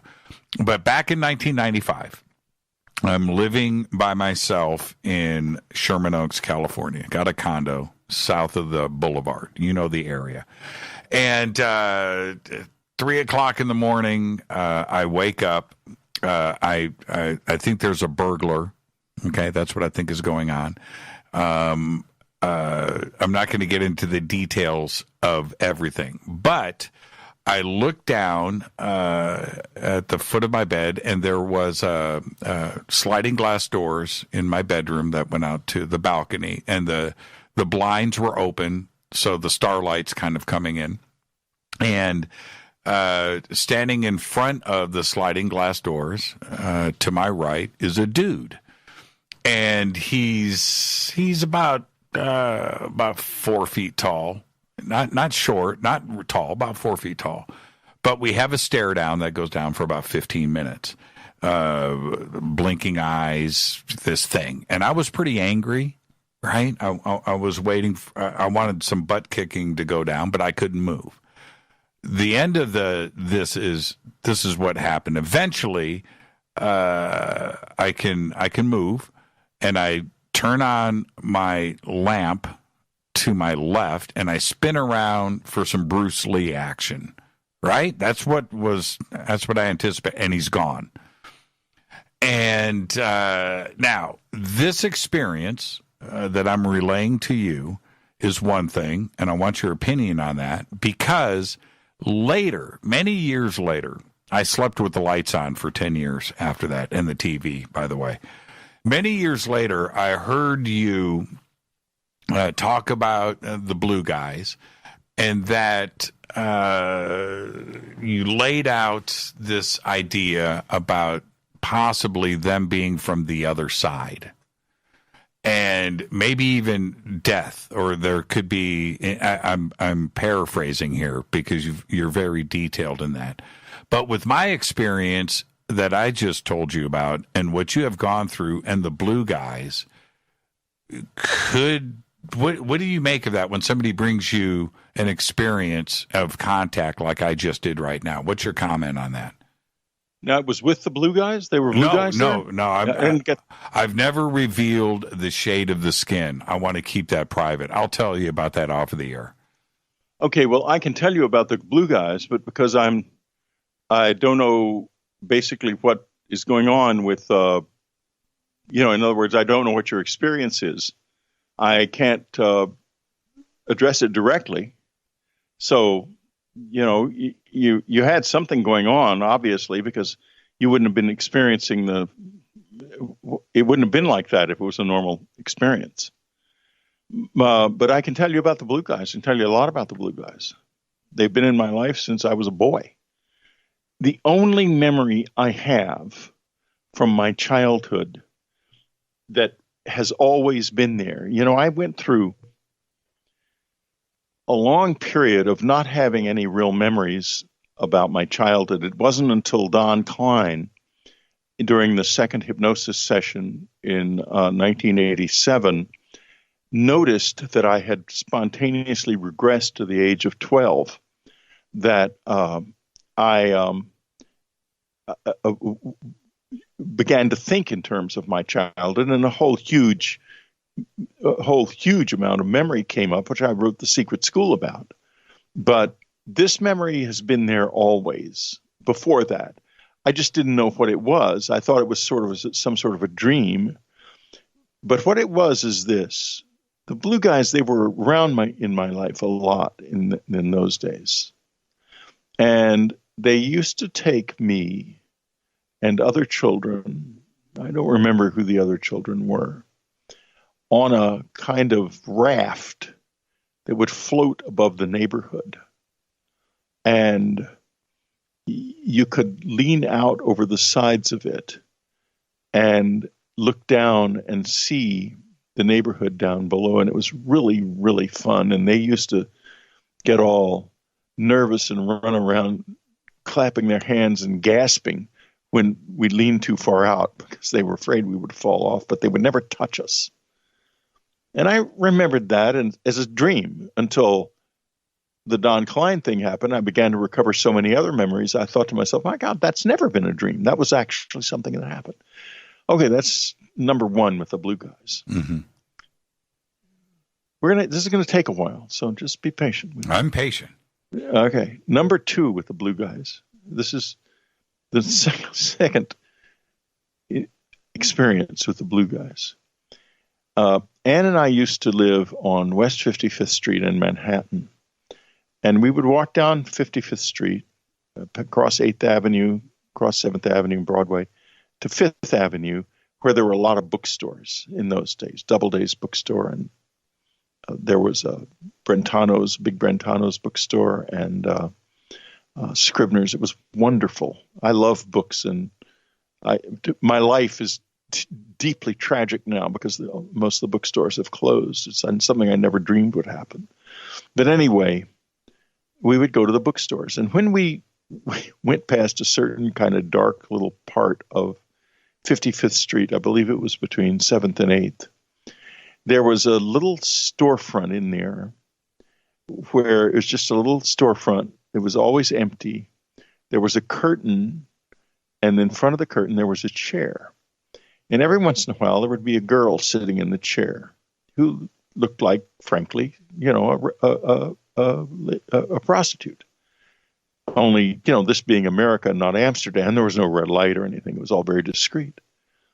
One night we're going home, and there's something going on in the horse store. We used to call it the horse store. The chair is on its side. The curtain's flapping back and forth like crazy. And this man in a suit is trying to get out, and little blue dwarfs are coming out from behind the curtain and grabbing him and dragging him back. And we see this. We watch it for a couple seconds. Annie says, let's get out of here. And we go home. We've run home, actually. And so we're going to call the police to tell them that this is happening. And I pick up the phone, and there was no 911 in those days. I'm looking up the police phone number. And we look at each other. I say, what am I going to say? This is New York. I mean, I can't say that a bunch of blue dwarfs were trying to kidnap a man out of a storefront to the New York City Police Department and have anything happen except a guffaw, or possibly they send someone over with a net. So we didn't call the police. We didn't know what to say.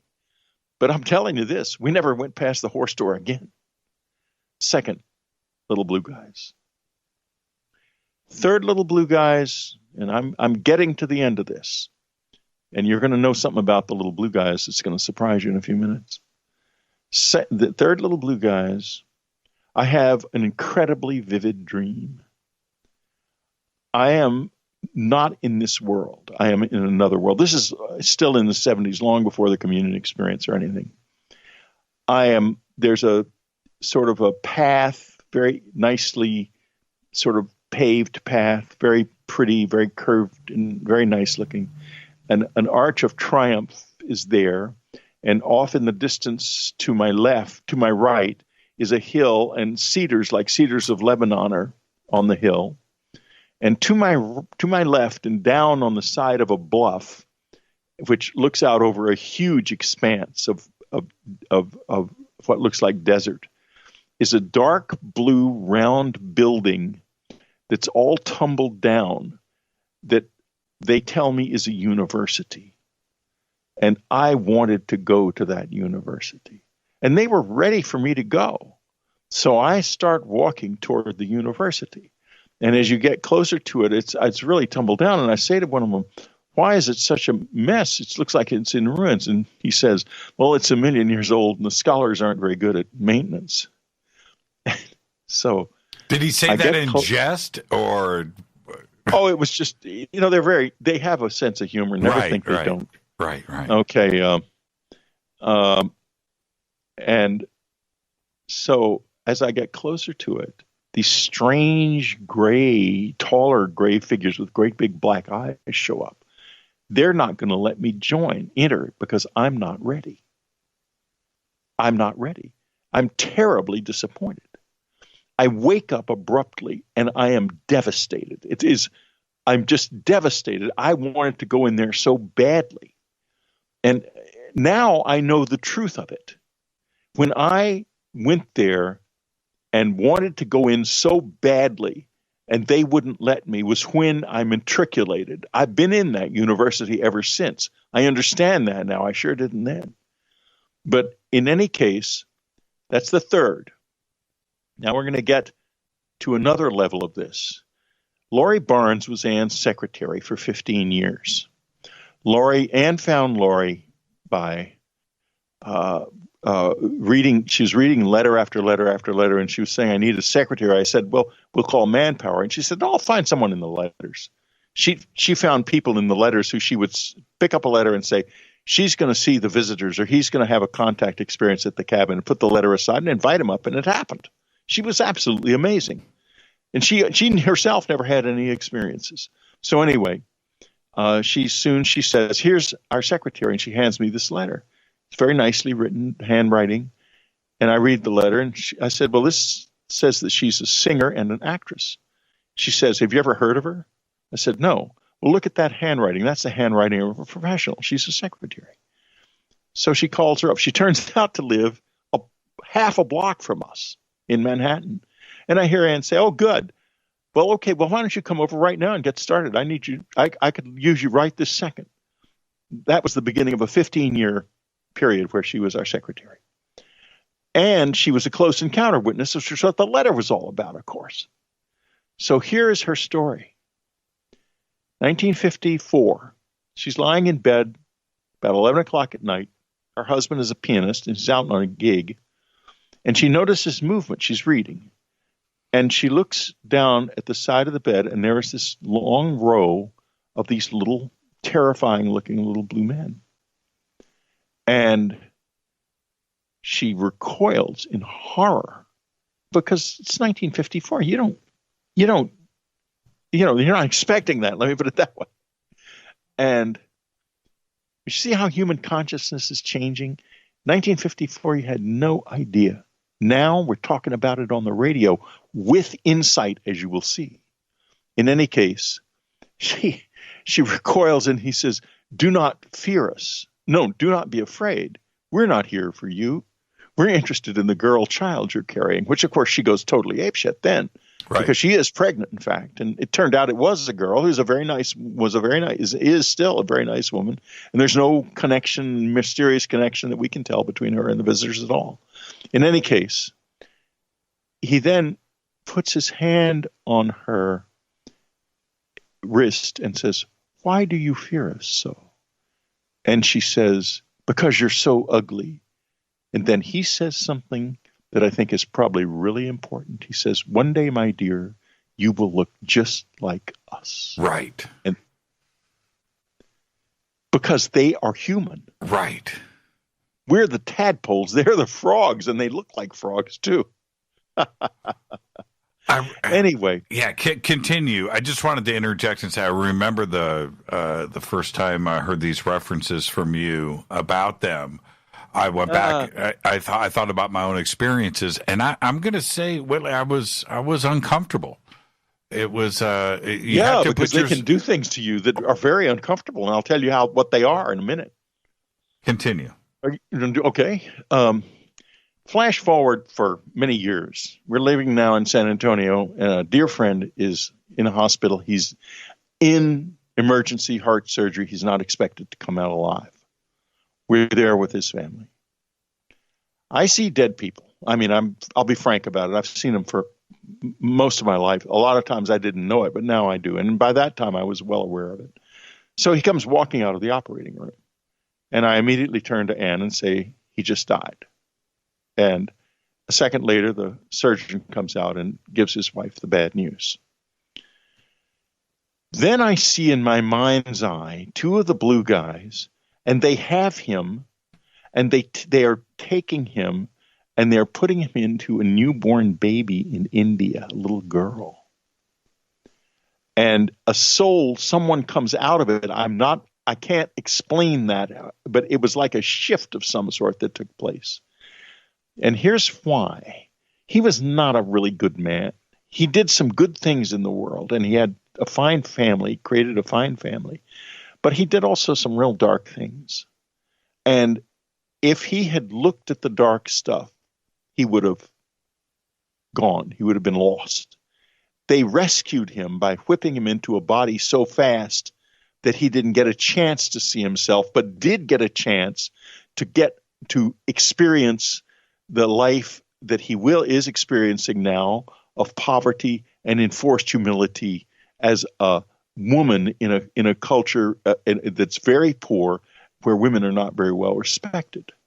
And he's experiencing that, so it's balancing. His karma is balancing out. You know who they are? They call themselves, they told Laurie, we're soul techs. Right. They are the managers of our souls. And you remember the movie Ghost? Whoever wrote that intuited this or knew it, because those creatures that come up groaning up out of the dark, that's them. That's them. Do you I remember? think all this stuff is so wonderfully fascinating. Wait, do you remember? Some of it is true too. I believe it is. Do you remember the movie Phantasm? No, I do not. Okay, I never saw it. Okay, B movie, horror movie.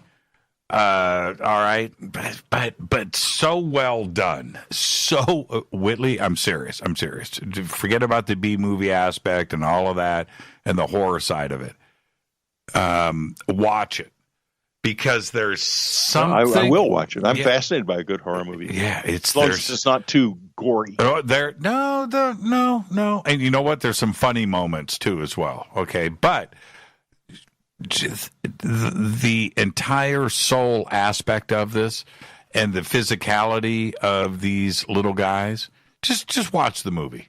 Watch the movie. I will. I'm sure Twitter's about to light up right now. Church, you're right. But.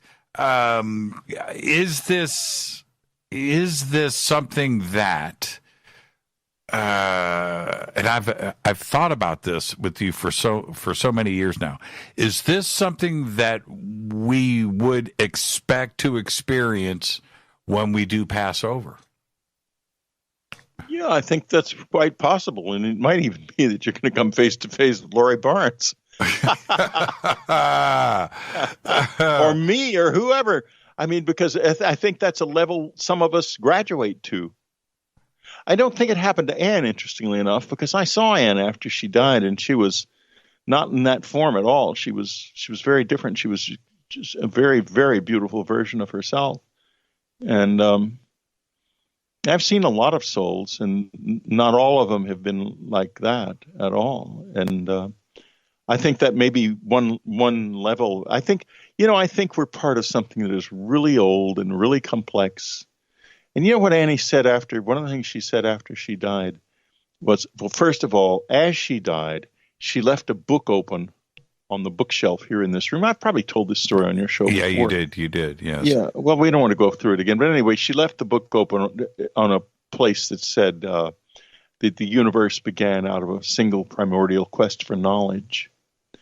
And that she said after she died that underneath gravity, all reality is based on a yearning.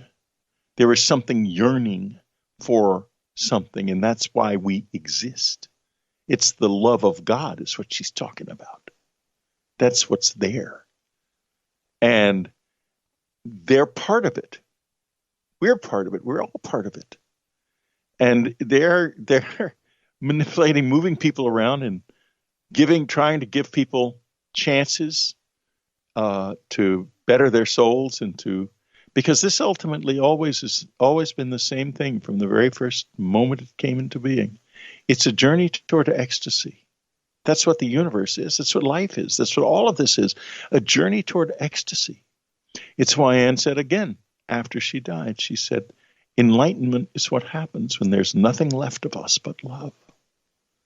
And, we're all trying to get there. We're nowhere close. I mean, I can tell you this. I am enlightened. I am love itself until I get in my car and drive in the streets of Los Angeles. Then I'm a caveman. Oh, man. And not only that, I love it. We all okay, that's a whole nother show, but you're absolutely right. I go through all of my faults come out when I drive, for sure. Mine too. Ain't it fun? I feel good. I was watching the astronomer that discovered the first exoplanet, Major, back in Switzerland in 1995. I was watching an interview with him. It's about a year old, and he's out in his backyard and he's looking up at the Milky Way. Incredible, right? All the stars. And he looks at the camera and he says this. He goes, every star that you can see, he said, with my bad vision, I'm looking at 3,000 to 5,000 stars. With good vision, you can see more. But all of those stars up there, I discovered the first exoplanet in 1995. But now I know that every fifth star that we look at has a planet identical to Earth. right? And right, what a powerful statement. 1995, there were none. Now, him, of all people, says every fifth star has a planet identical to Earth. Right? The rest of them are gassy giants and everything. But that's a big number when we talk about the Milky Way. We're talking about 200 billion Earths, right? How many of those planets are aware of us? Is it just an infinite number of visitors coming here?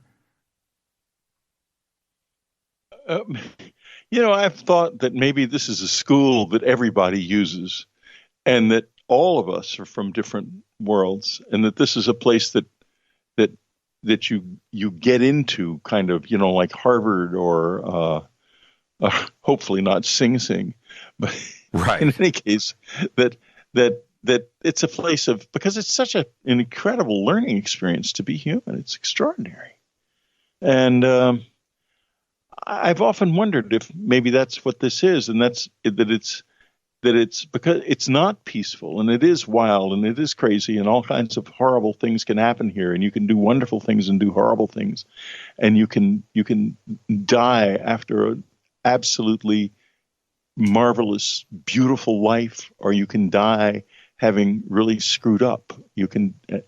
Or you can die having just not cared enough. And I wonder if it's like that everywhere. If this is not a kind of, if the university that the blue guys showed me was not just a little dark blue building on the side of a cliff, but this is it. This is it. I think this is the university. This is where we're here, and we're here to learn and to get an education. One of the first things Annie said after she died was, "It's a game. It's all a game, Whitley." But I didn't get the impression that it was a silly game. I thought the way she said it sounded like it was a really serious game. But by saying that, I'm wondering. Right. I'm wondering if she. Wow, that expands my brain somewhat. What do you think she was referencing? Wow, man, that's what did she mean, Whitley? What she meant was that we are engaged. Well, there were games in this world in the past which were really serious games. The gladiatorial games, before Rome became decadent and it became just a form of entertainment, were a religious ritual. The ball game played by the Maya was a very serious game. It's a serious religious ritual. I'm not saying those games are good. I don't think they were good. I think they're very brutal and foolish. But this game of life is very serious, because you could come out of this game an ascended soul. You could ascend into ecstasy from doing this. So, wow, is this a big deal, this game? Why keep it hidden? Yeah, why keep it hidden? If you don't keep it hidden, and everyone knows it's just a game, then it loses its force and its intensity. But when we have the status quo completely blind to imagination, completely blind to the wonderment of everything that is, and so fixated on life, death, taxes, and a mortgage, right? And not even considering or pondering the wonder of it all. Why keep that part hidden? If we're going to advance, shouldn't the masses be aware?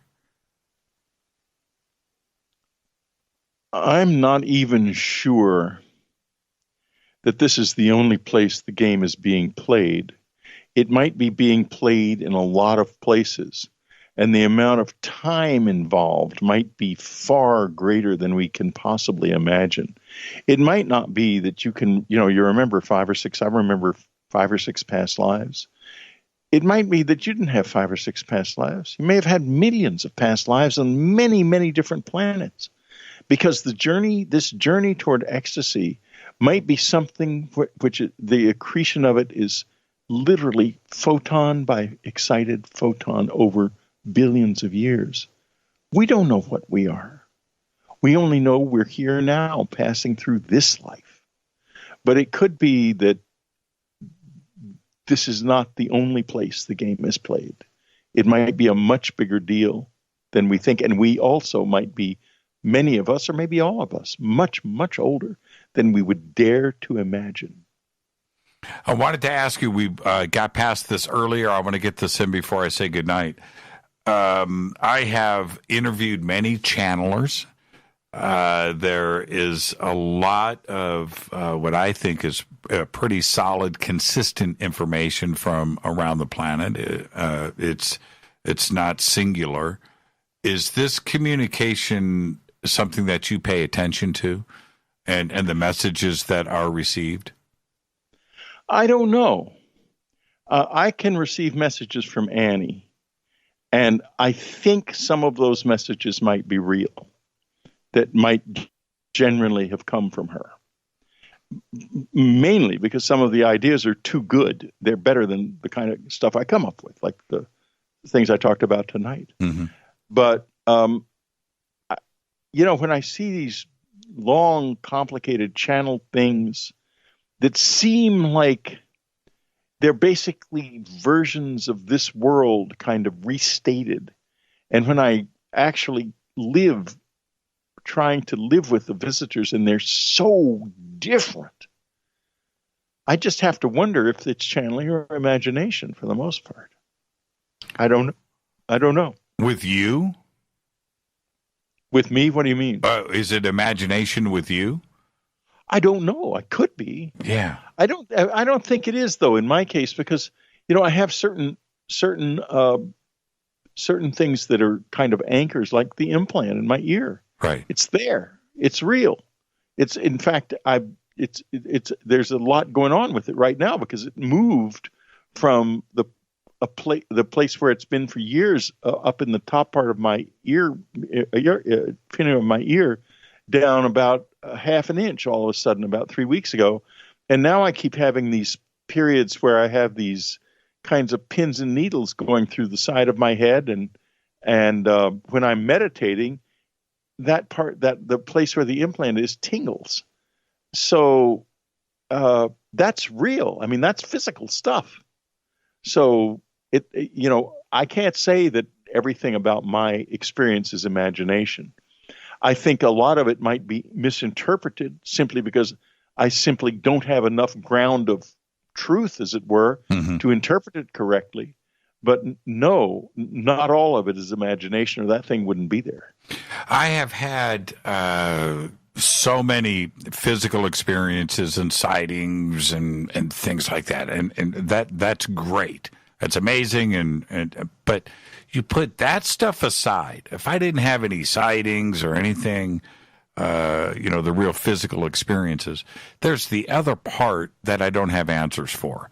And that's things like deja vu, crazy synchronicities, just inexplainable, intangible, untouchable experiences that there is something going on where this universe is electric and connected and multidimensional.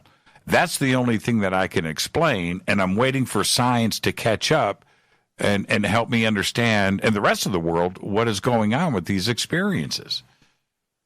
Well, the implant works in two ways. One is, and this is actually a direct response to your question. It just sounds a little bit roundabout, or to your statement.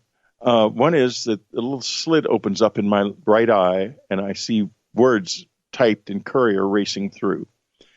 And those words are related to what I'm thinking about and working on, but it's not like a thesaurus. It's like more distantly connected words that cause it's like having a muse in your head, because it causes all kinds of unexpected connections and makes your ideas very big. It's like an amplifier. Mm-hmm. The other thing it does is when I ask it a question, a direct question, I don't always get an answer at all, I have to say.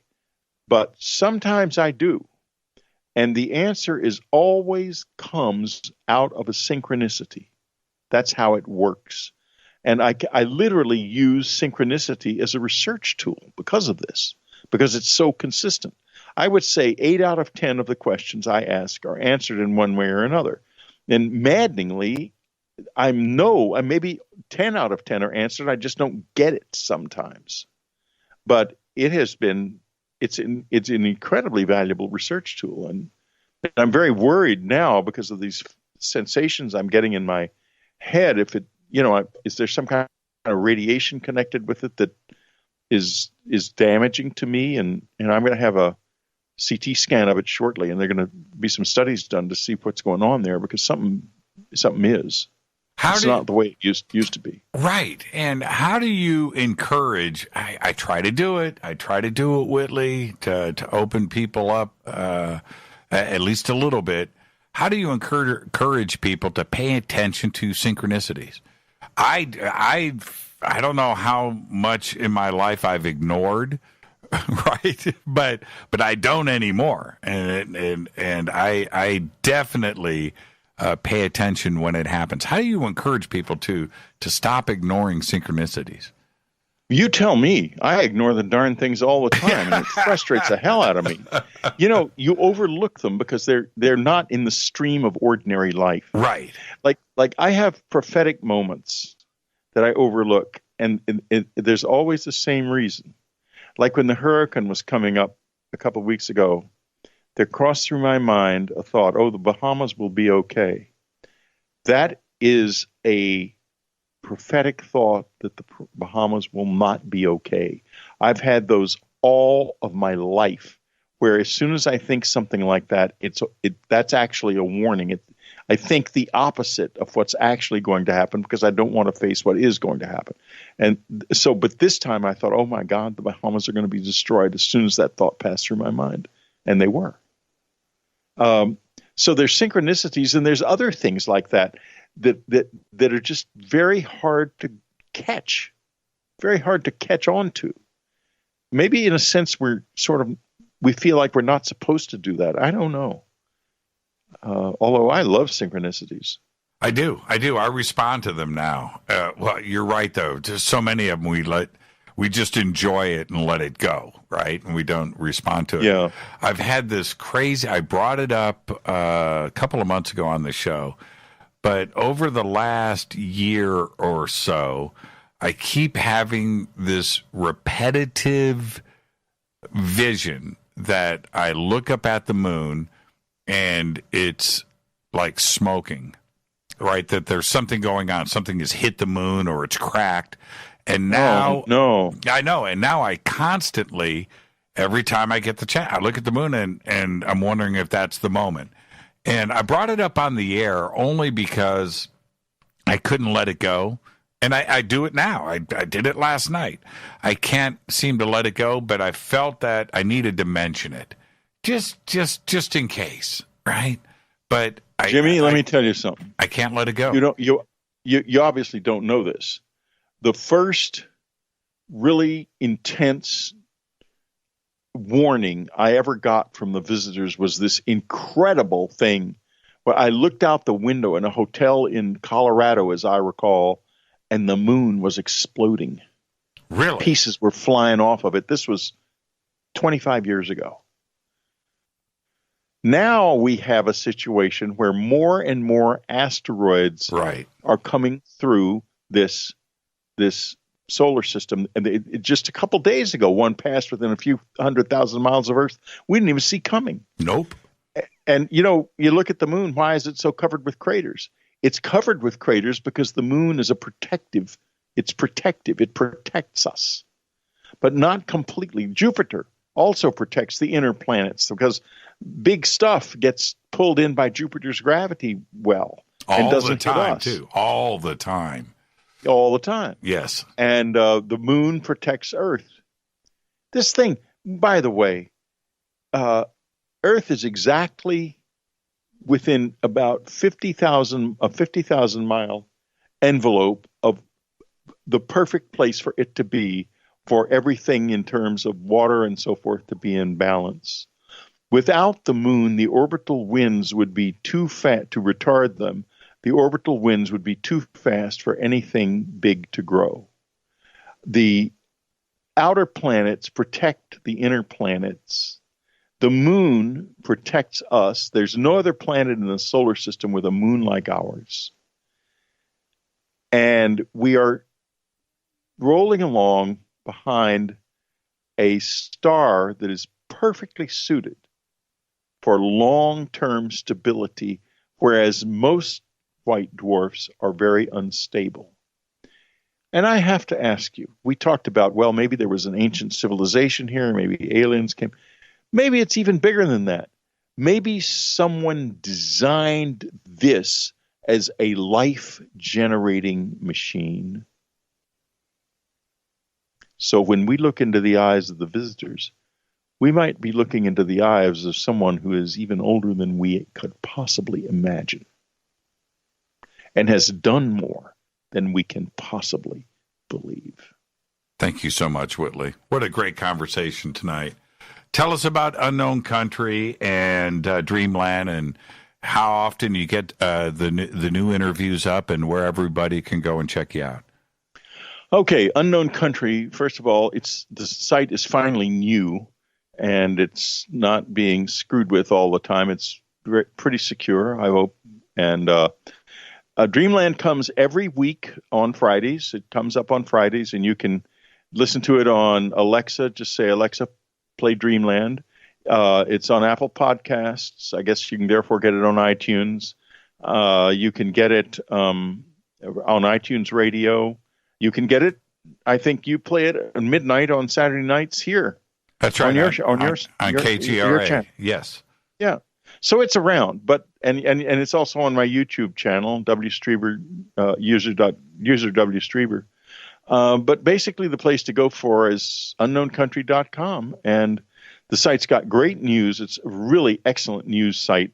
News of the edge, but none of it's fake. It's all real, and a huge archive for people who are really interested. We're having some trouble getting the whole archive up because there was so much.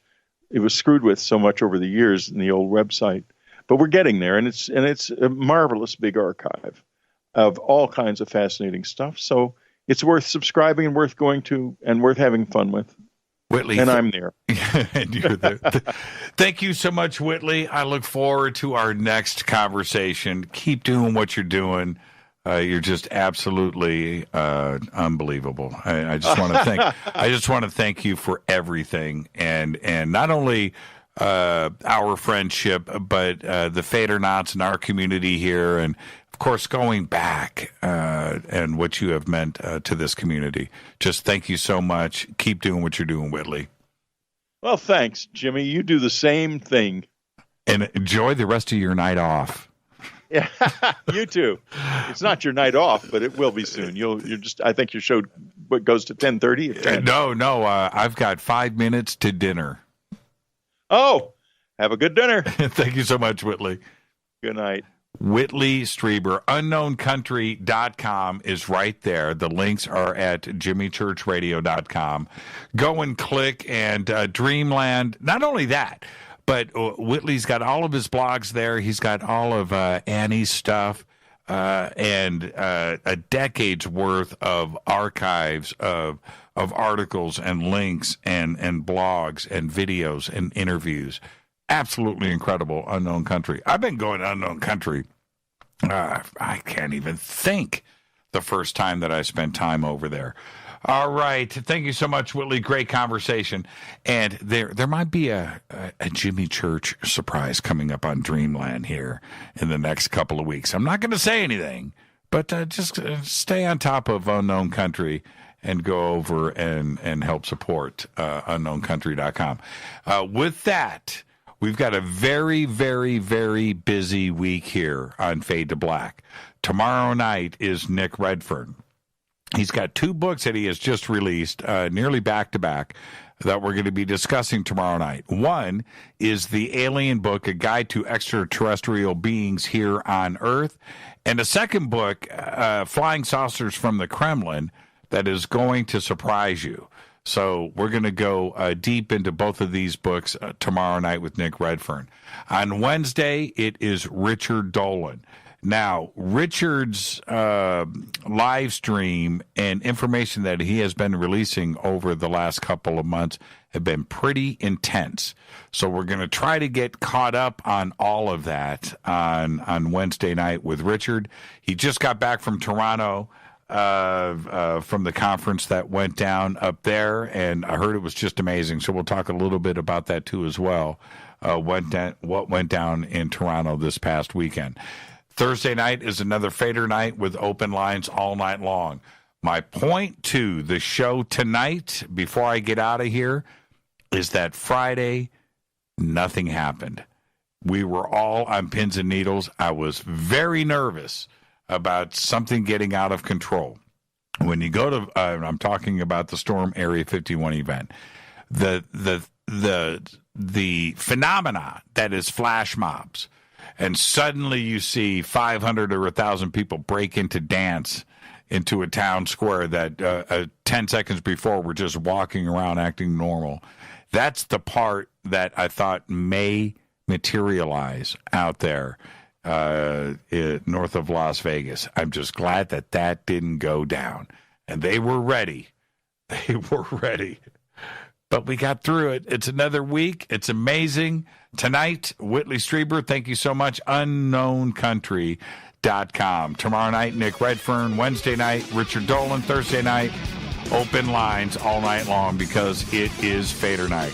Fade to Black's executive. Oh, I got to give a big shout out to Susie Q. That's right. Susie Q. Frankie Four Fingers playing canasta with me on the table. It's pretty cool. Fade to Black's executive producers Rita Camurian. Show is produced by Hilton J. Palm, Renee, Dennis, and Bob. Announcers are Steve Harder, Gene Vitoa, and Mark D. Kovar. Webmaster is Drew the Geek. Music, Doug Aldrich. Intro, Spaceboy. SpaceboyMusic.com. Syndication is KGRA The Planet. Fade to Black is produced by KJCR for the Game Changer Network, and this broadcast is owned and copyrighted 2019 by Fade to Black and the Game Changer Network. It cannot be rebroadcast, downloaded, copied, or used anywhere in the known universe without written permission from Fade to Black or the Game Changer Network. I'm your host, Jimmy Church. Follow me on Twitter at JChurchRadio. Until tomorrow night, right here, Nick Redfern, I want everybody to be safe. Go back, Lee Tappy.